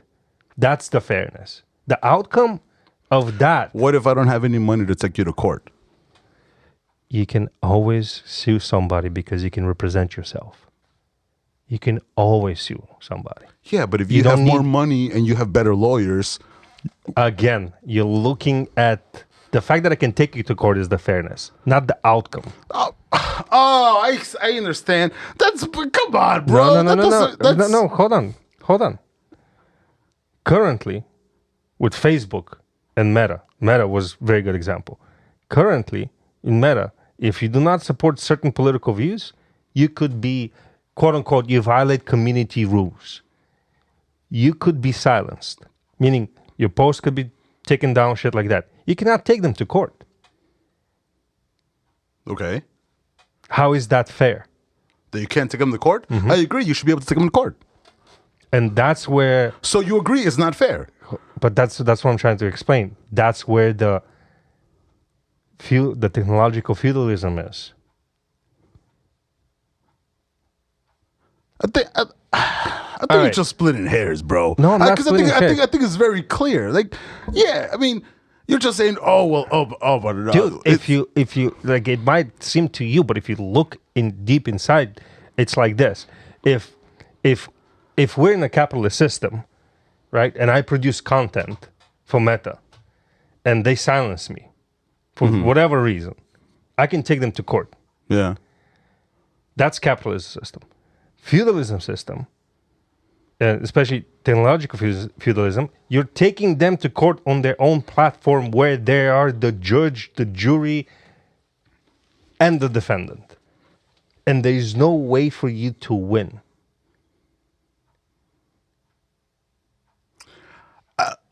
I'm sorry. I still don't understand. I still don't understand the point. Is it? It's still somebody with power bullying somebody without power, and it just seems it's just wrong. Yeah, I don't know how else to explain it, man. Like you have to get away from that mentality, what's right and what's wrong, and just look. I can't. No, and just it's like look ingrained in who I am. What's right and what's wrong. No, but like, just look at what it is. Right, because and I see it. That's what I'm saying. I see him for what it is, and I'm saying that's wrong. So let's fix it. You can't. That's where the disagreement is, because I think we can, and that's where I'm like, let's fix it. I don't think saying we can't. It's like cool. I'll try to figure out how I can, but you telling me I can. It's like okay, cool. I'm gonna try it anyway. If you. We're getting away from the Palestinian conversation, which was but this is cool, dude. Like, no, these. So, I don't mind these. I don't know if you do. I don't mind these conversations. I don't know. I don't either. It's just for the viewers, because sometimes, like, we like, for example. Yeah. All right. Let's go to something else. Then. No. Yeah. But let's go back to Palestine, because I had a few things to say. Right. Okay. So, we'll go back to Kushner. So we're still recording. Yeah. Sick. We're going to go back to Kushner. So Kushner boy was, I don't know if you know, but do you know what the Abraham Accords are? Abraham Accords? No. Yeah. Research that. So that is actually an agreement between Arab countries, hence Muslim countries, and Israel, that they acknowledge the right of Israel to exist. Okay. Saudi Arabia signed that. A couple others signed that. Funny enough, the attack happens right around the time of the signing. So to me, that's another like, oh shit, like that's a very gray moment, right? Like, I don't know what to think about it, because now... Coincidence? That's a fucking hell of a coincidence, bro. No, I'm just elaborating on what you're saying. Gray moment is it's a coincidence, yeah. So, and that was, by the way, signed with Netanyahu. Mm-hmm. And he's on Lex, he talks about the war extensively there too. Mm-hmm. So, the only people that were kind of against it, the people who were really against it was Iran. And I'll be honest, in the beginning, when Obama released, I forgot how many billions of dollars to Iran from their seized assets in the United States, I was like, yeah, that's good. Let's make something happen. And then the Abraham Accords happened, and these motherfuckers like, no. So to me, that's why I always talk to you about the war in Gaza right now, and I'm like, to me, it's all a proxy war. It's all Iran versus the U.S. fighting in a different place where they don't send their own troops. They send somebody else. And it's very funny that fucking Kushner did so much fucking work, and then we're just laughing him off as Trump's boy. I think that people like him should, and of his thinking, right? Do you think he's a trustworthy person to believe what he said? I think that not only he's trustworthy. This is just just asking. I do think that he's not only trustworthy. I do think that he wants to make a name for himself. I think he wants to be in the history books, but I think he wants to be in the history. To me, those people are. Wait.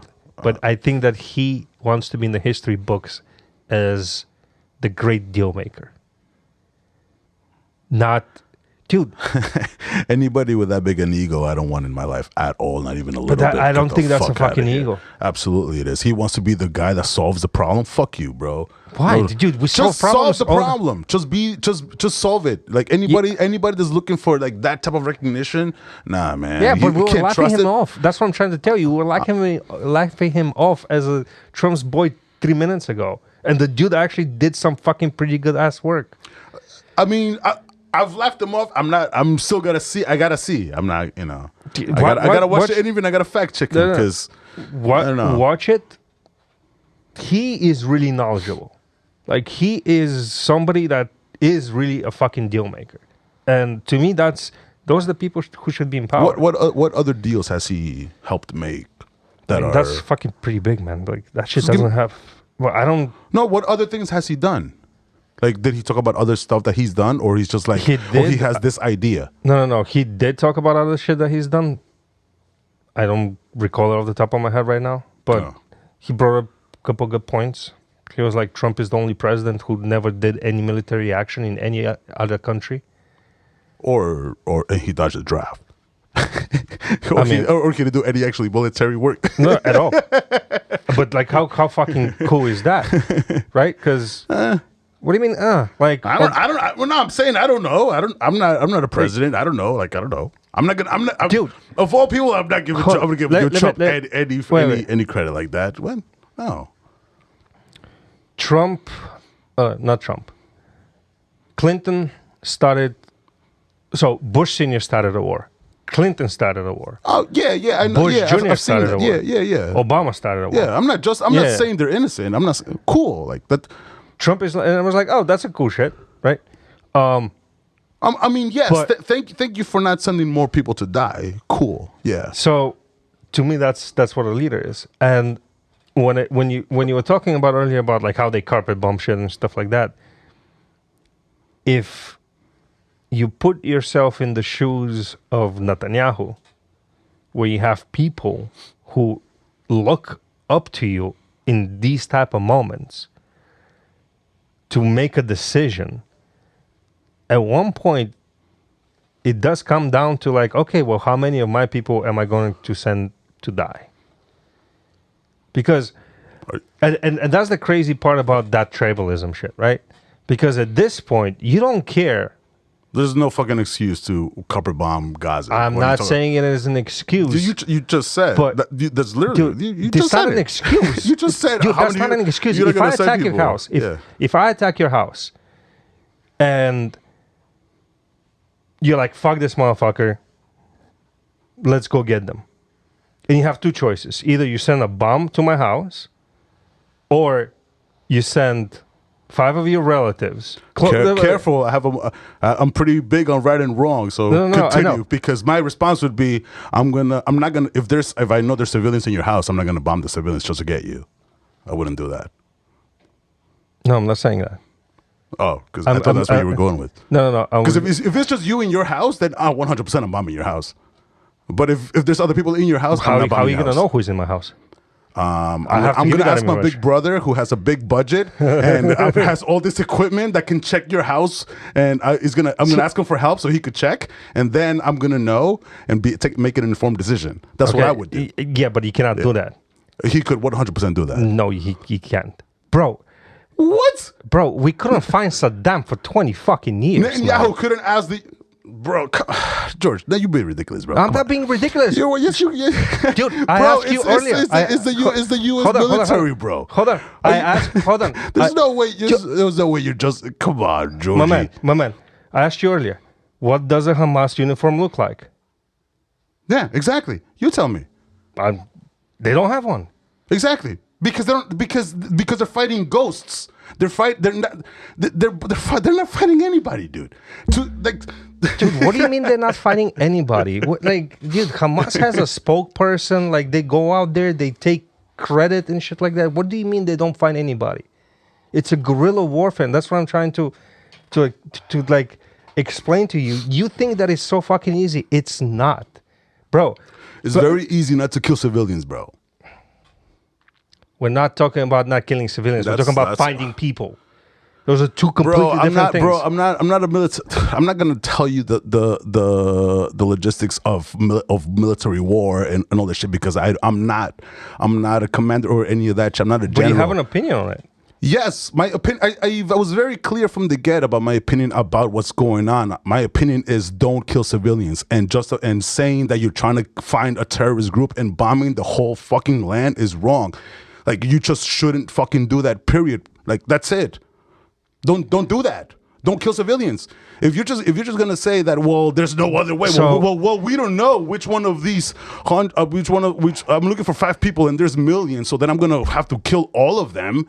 If you're trying to justify that, I'm not trying to justify that, but let me finish. If that's what if that's what it sounds like, because my point is very simple. My point is don't do that. That's it. So what do you do then? I don't fucking know. Not that. Just because I can't tell you the specifics about how to go and find these motherfuckers doesn't mean that what they're doing is okay. It's not, either you bomb them all or me, Alan, the fucking artist, has an answer. Like, that's not how that works. Wait. So what you're saying is, don't do that, but I don't have a resolution to your problem.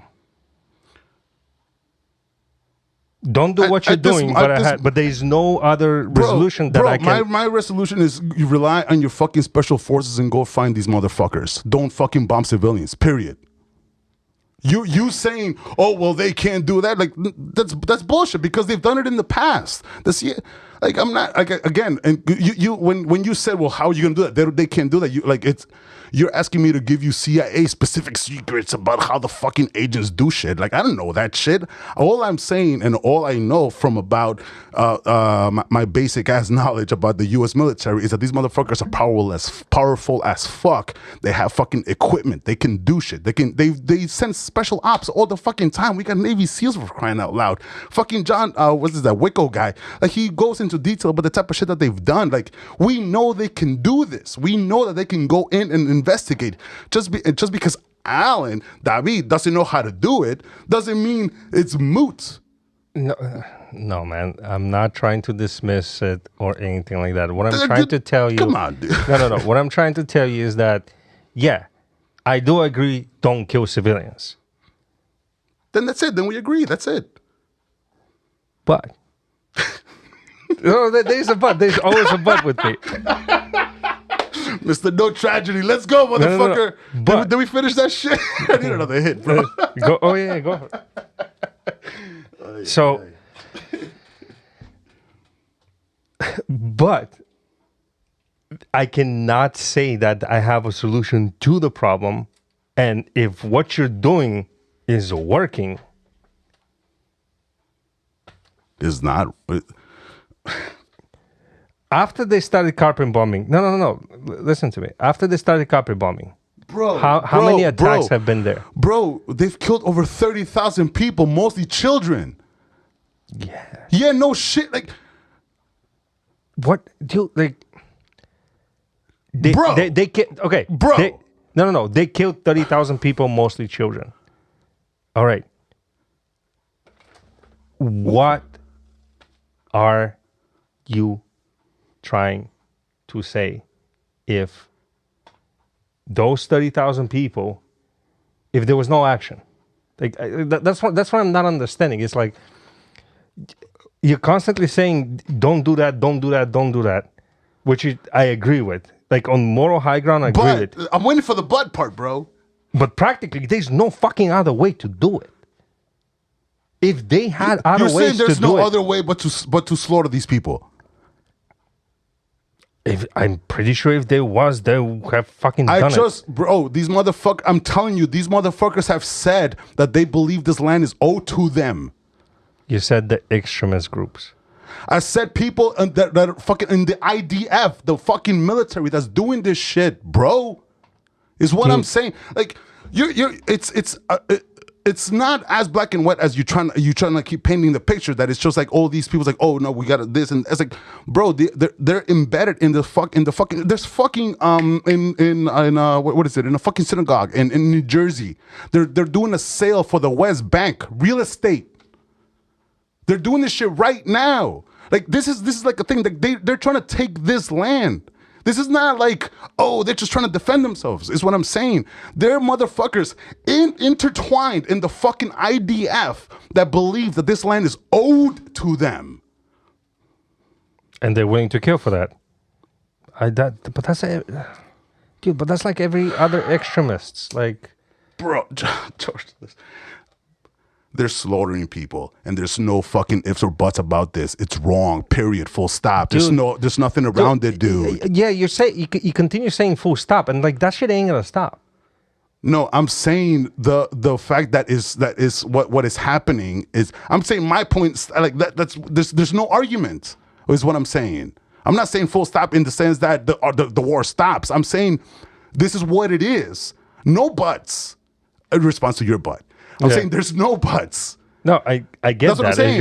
That's it. That's like there's nothing else to talk about. It's just like what they're doing. This fucking terrorist group, the IDF, led by Netanyahu, is wrong. That's what I'm saying. And it's just there's no way anybody in the world that's gonna justify the slaughter of children in that scale. I mean, you keep saying justifying is like as if I'm trying to sit here and justify shit. No, man. Like what I'm trying to tell you is what's that, the point of a butt? dude, at the end of the day, he's a leader of a nation. They fucking got struck, and that's the way he chose to respond. He should be charged and taken to prison. Who is gonna fucking charge him? The international court that they've tried to take him. The United States. You saying that they're not gonna do it? Dude, not only they're not gonna do it, they're not. Dude, let me tell you something. Dude, that's what. Hold on. That's what I'm saying. That's what you keep doing. Is that you keep saying, well, that's not what they're gonna do. You keep telling me that. Oh, well, that's not how it is. Cool. You stay there. I'm gonna go ahead and try to make it and try to get this motherfucker arrested. That's what I'm saying. I'm saying that there are ways that, like, I'm sure that's how it is. I think that we can not make it how it is. You know what I'm saying? That's cool that you think that there's no way to arrest him. That's cool that you think that we can't. It's not gonna change. Cool. I think we can, and I think we should.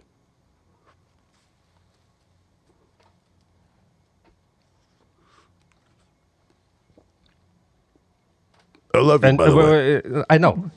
I love you too. So, what you're saying is that he's committing war crimes. Yeah. And he should be arrested.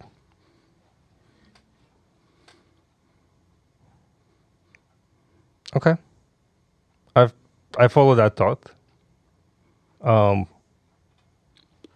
It's gonna be yeah. I'm not saying it's gonna be easy.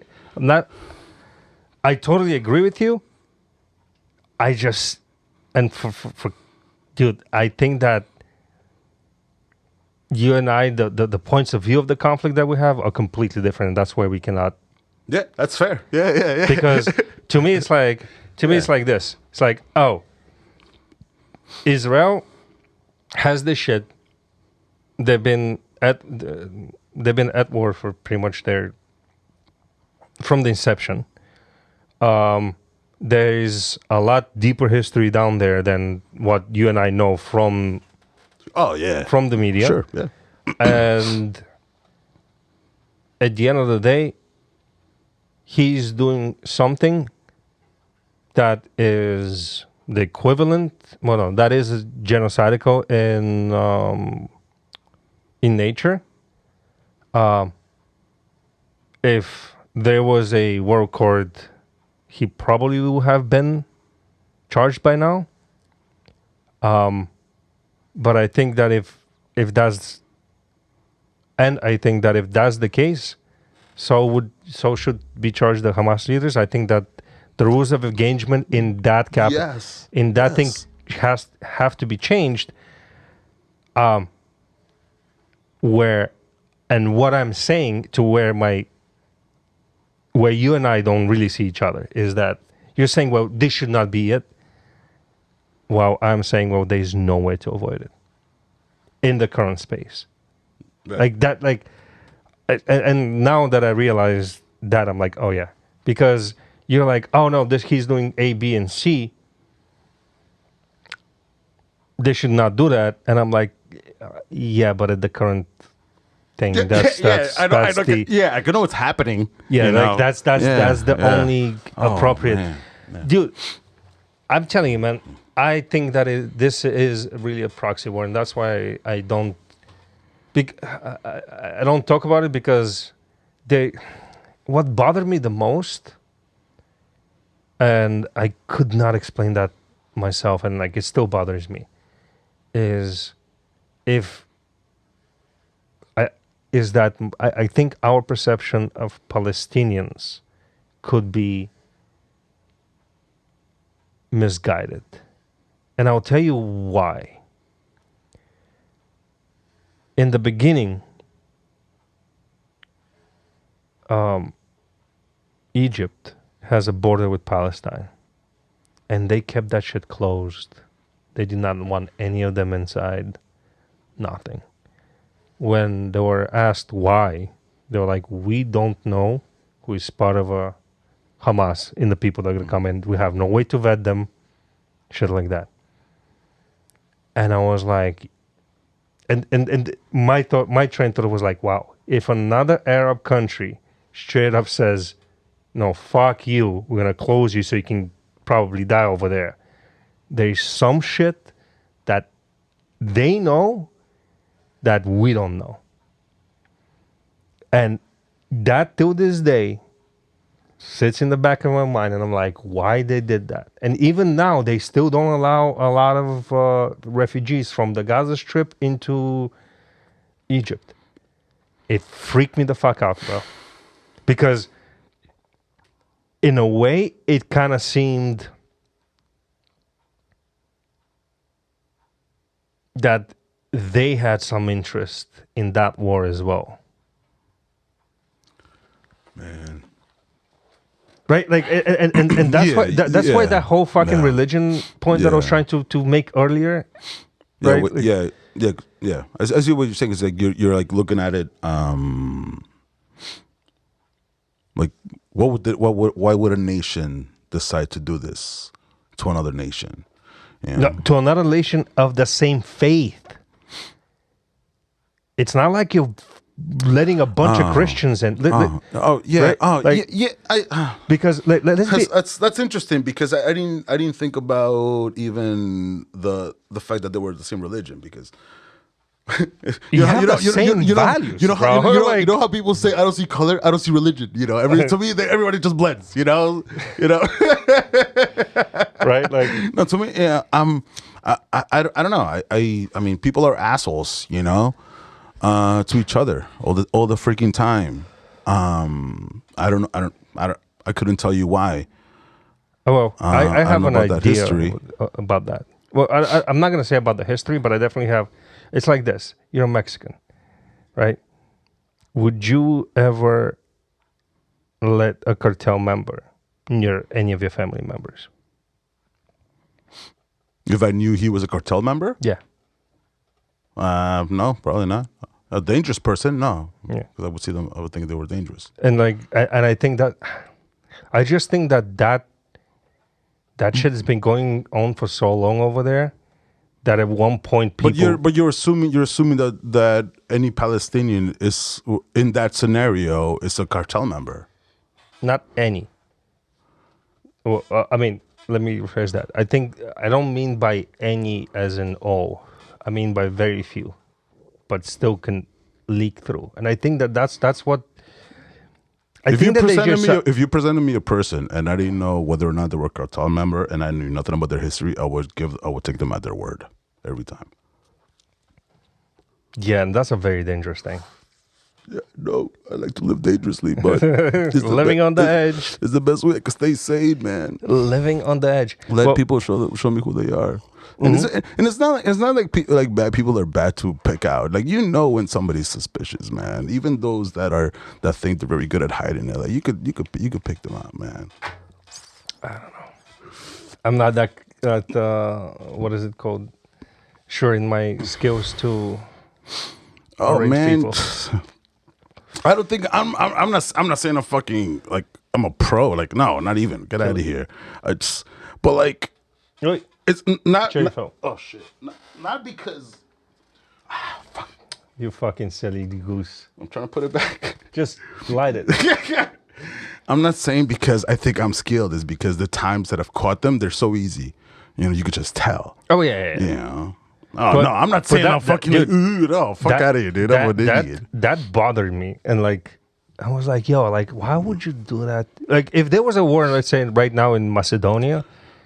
I'll be like, yo, gotta come in. You're the same religion. You speak similar languages. Like, I don't see that, you know. Bro, like, but we both. And dude, that fucking that region is very dangerous right now. Like, I think that if anything ever happens, it's gonna be from that region. I mean, it's kind of hard to. Yeah. It's kind of hard for me to judge a place when I know that they've had to put it mildly, a tough time. You know, I wouldn't expect them to be super chill and creative. You know, I would expect them to be pretty fucking pissed off. You know, like, I get it. Yeah, you know, get out of here, dude. But, and that's why, like, I want to, like, to me, this has always been a war between proxies first, and second between a guerrilla warfare versus straight up uniforms, which is kind of stupid, but whatever. Meaning these, like, I dude, like, let's hope that that shit is not gonna last. Because right now, if something happens over there where Iran gets involved, nah, I'm good. You can kill it. We'll put it out. Like, if Iran gets involved, man, this is gonna be a shit show. I don't think they will, though. I don't think they will, because I don't think they want that. Dude. I don't think it's ever gonna stop, man. Like, I just am. want it to stop. Like, no me gusta, yo. Yeah. You know, there was. I was watching a Instagram reel yesterday, and it was. I don't know how this dude got into the feed, but he did. It was this gentleman was talking about how black people have never committed genocide, and I was sitting there, I was thinking, okay, by black people, does he mean African Americans, people that were born here, you know, people that lived here, people that came here as slaves? Or does he mean the color skin black? Because I can name, just off the top of my head, 2 genocides that happened. One in Rwanda, the other one in Darfur, where black people committed a fucking genocide just for religion. I think it was Tutsi and the other one. The other, like, yo, I'm like, telling you, bro, religion is the worst. I'm telling you. I think religion. It's across the races. You know, it makes everybody mad. It makes everybody.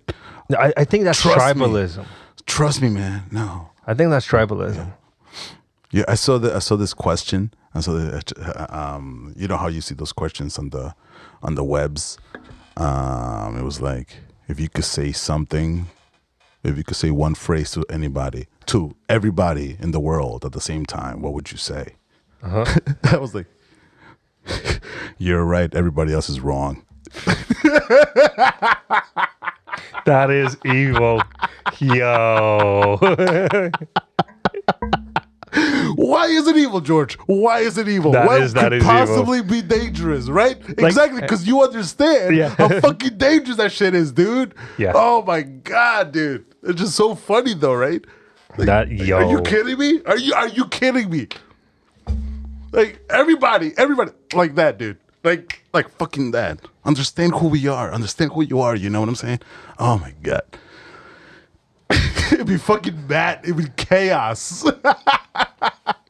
It'd be, oh man, that'd be fantastic. Oh. You know what?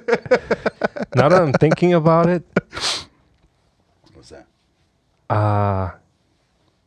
it's a great phrase, but it's not gonna have the destruction that you hope it will. Oh, damn. Why not? Because there'll be motherfuckers like you saying, "Wait a second." I hope. Wait a second. Oh, that'd be great. That'd be so Professional satisfying. skepticism. Yes. Like, wait. What? How did you come to that conclusion? Oh, that would be the tits. Oh my god, that'd be so fucking cool, man. I could probably just die right then. I'd be like, we're gonna be fine. You know.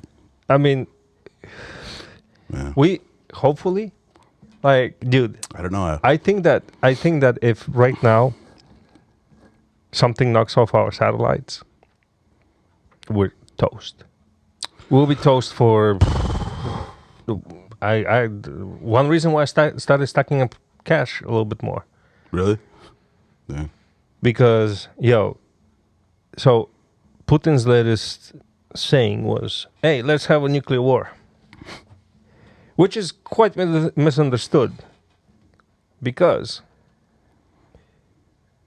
from I don't remember if he said it or somebody else, or like then they came out and clarified what that meant, the Kremlin.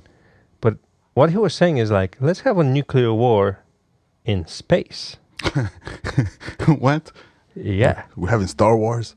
No. Dude, that is quite genius. Because he's gonna put nuclear missiles in space? No, that's against the courts, and that's actually could spark a world war, dude. Like, yeah. Because we have the rods of God up there, right?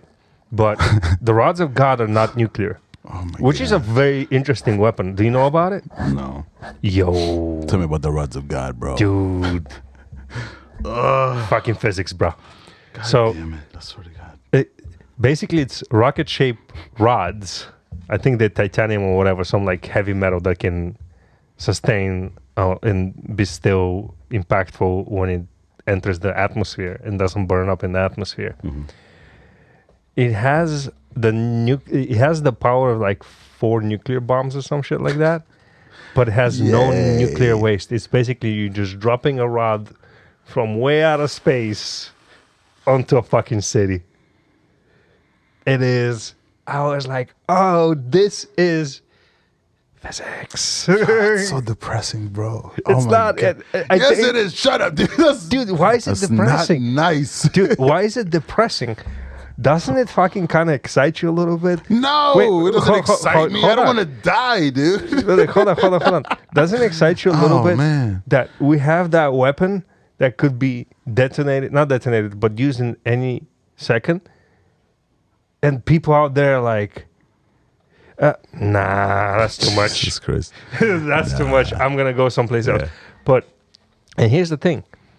If we have a nuclear war in space, all of our comms go down. All the satellites go down. So you have no cell phone, no internet, no nothing. Bruh. You're dead.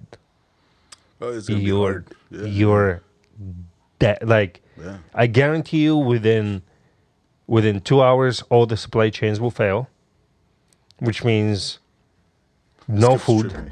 huh? Yeah. It keeps tripping me. Yeah. No food, none of that. You have no communication to your loved ones. So if, God forbid, they live thousands of miles away, you would not know what's happening.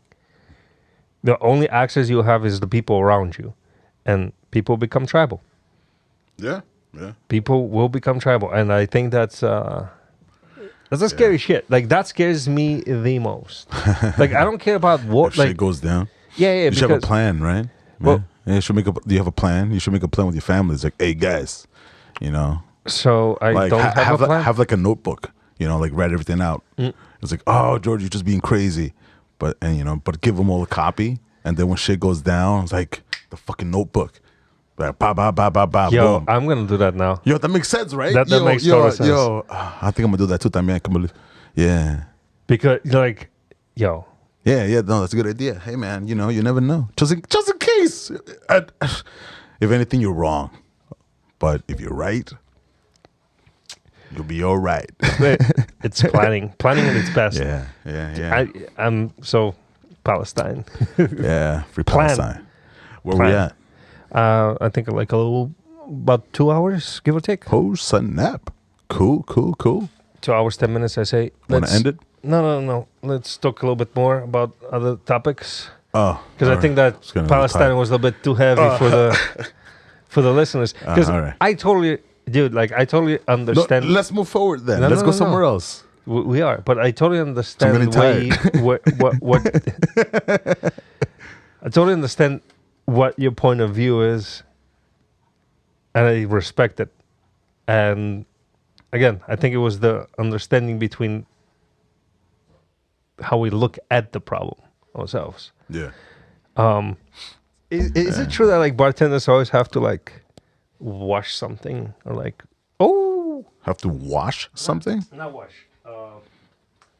Like, a lot of times when I go to a bar, like I don't see the bartender just sitting around doing nothing. They either have like they're polishing on glass or like they're doing shit. And I was wondering if it's like a thing to make people feel more comfortable. Yeah, I definitely do that to be busy.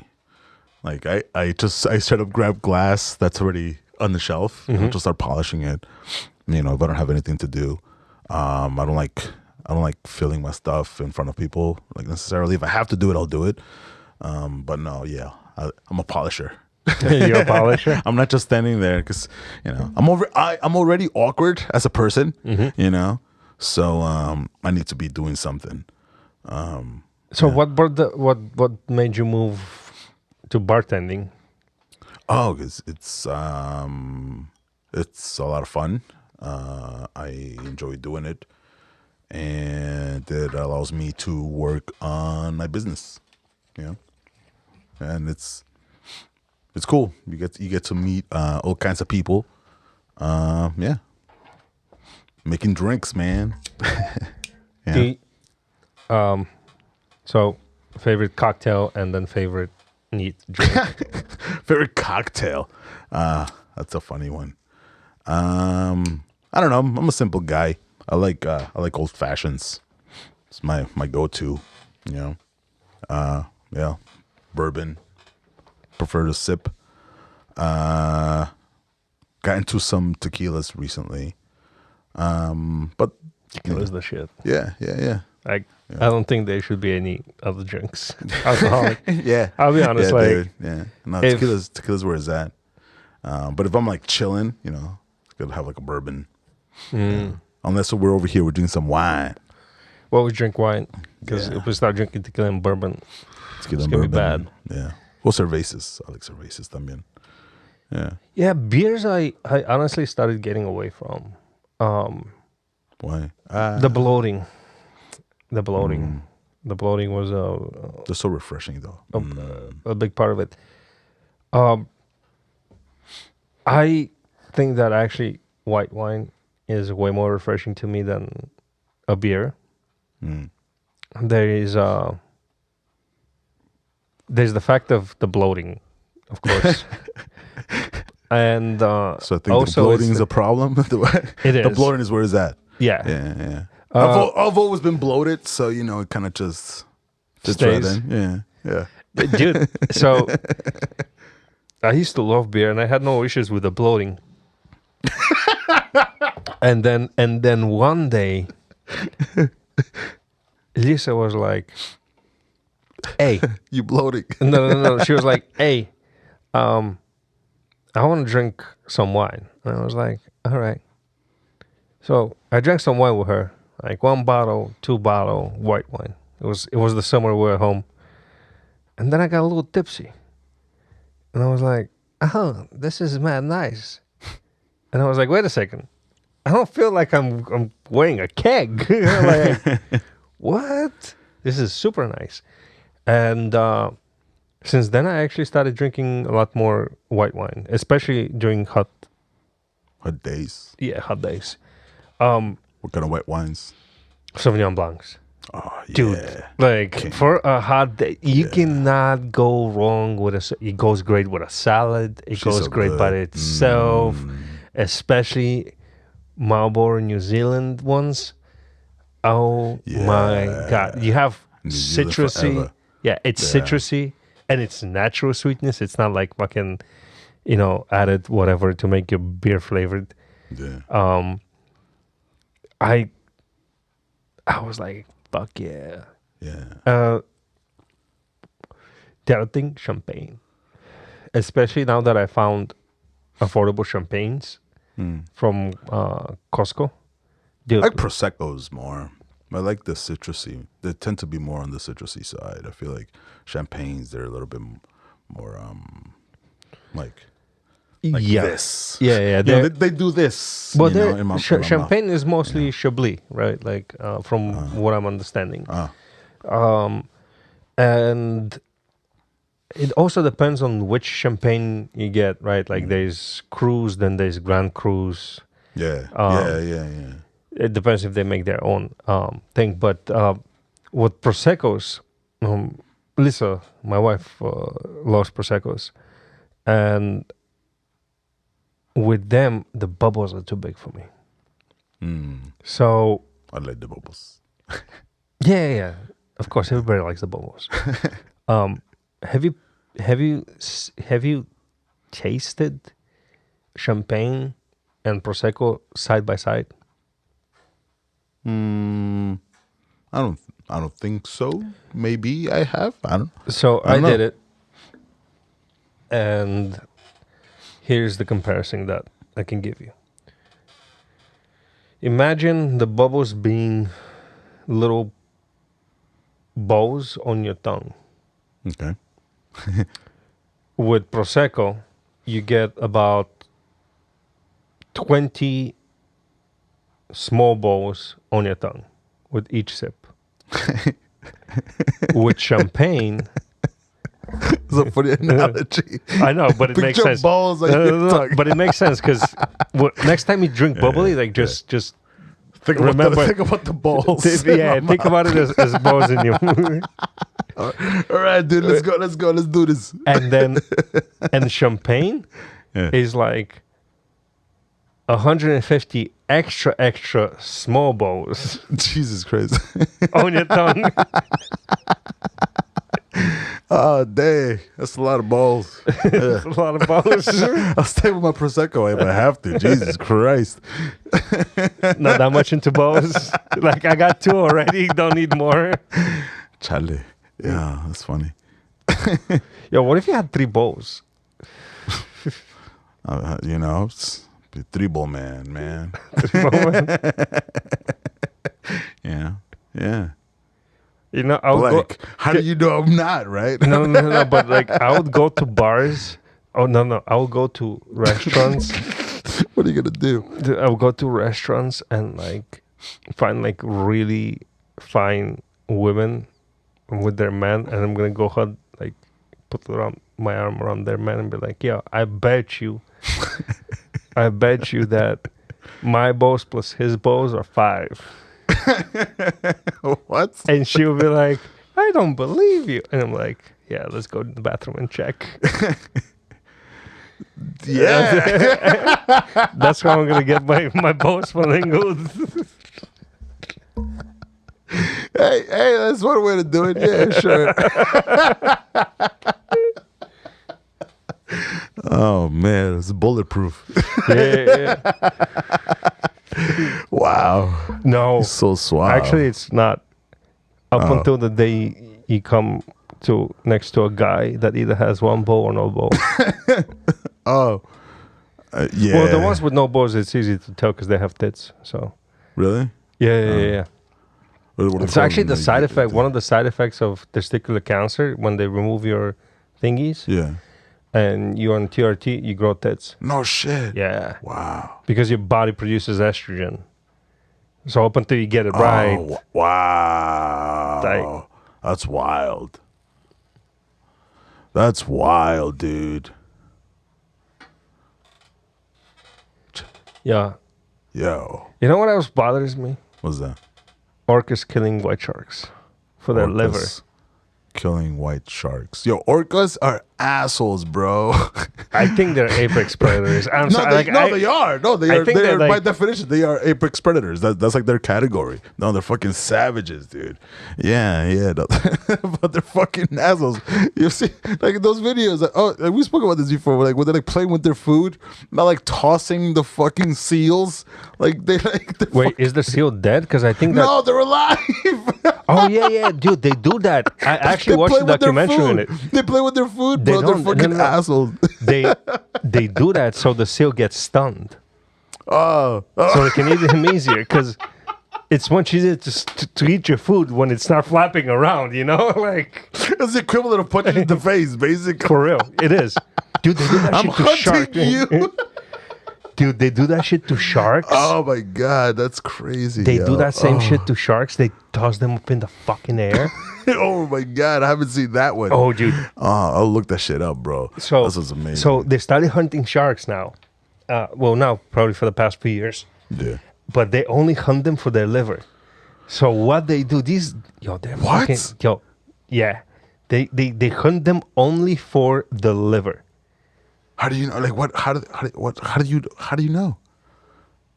What do you mean? How do they know? Because they show it? Did they show how they did that? Yeah, like you see a shark with just its liver ate out, and then a part of orcas next to it. Like That's crazy. yeah. They got really good at it. So two things That's they fucking do. crazy. They either, if the shark is small enough, they'll toss it up in the air like a seal, or if the shark is big, they turn it over, and the shark becomes in a state of like paralysis.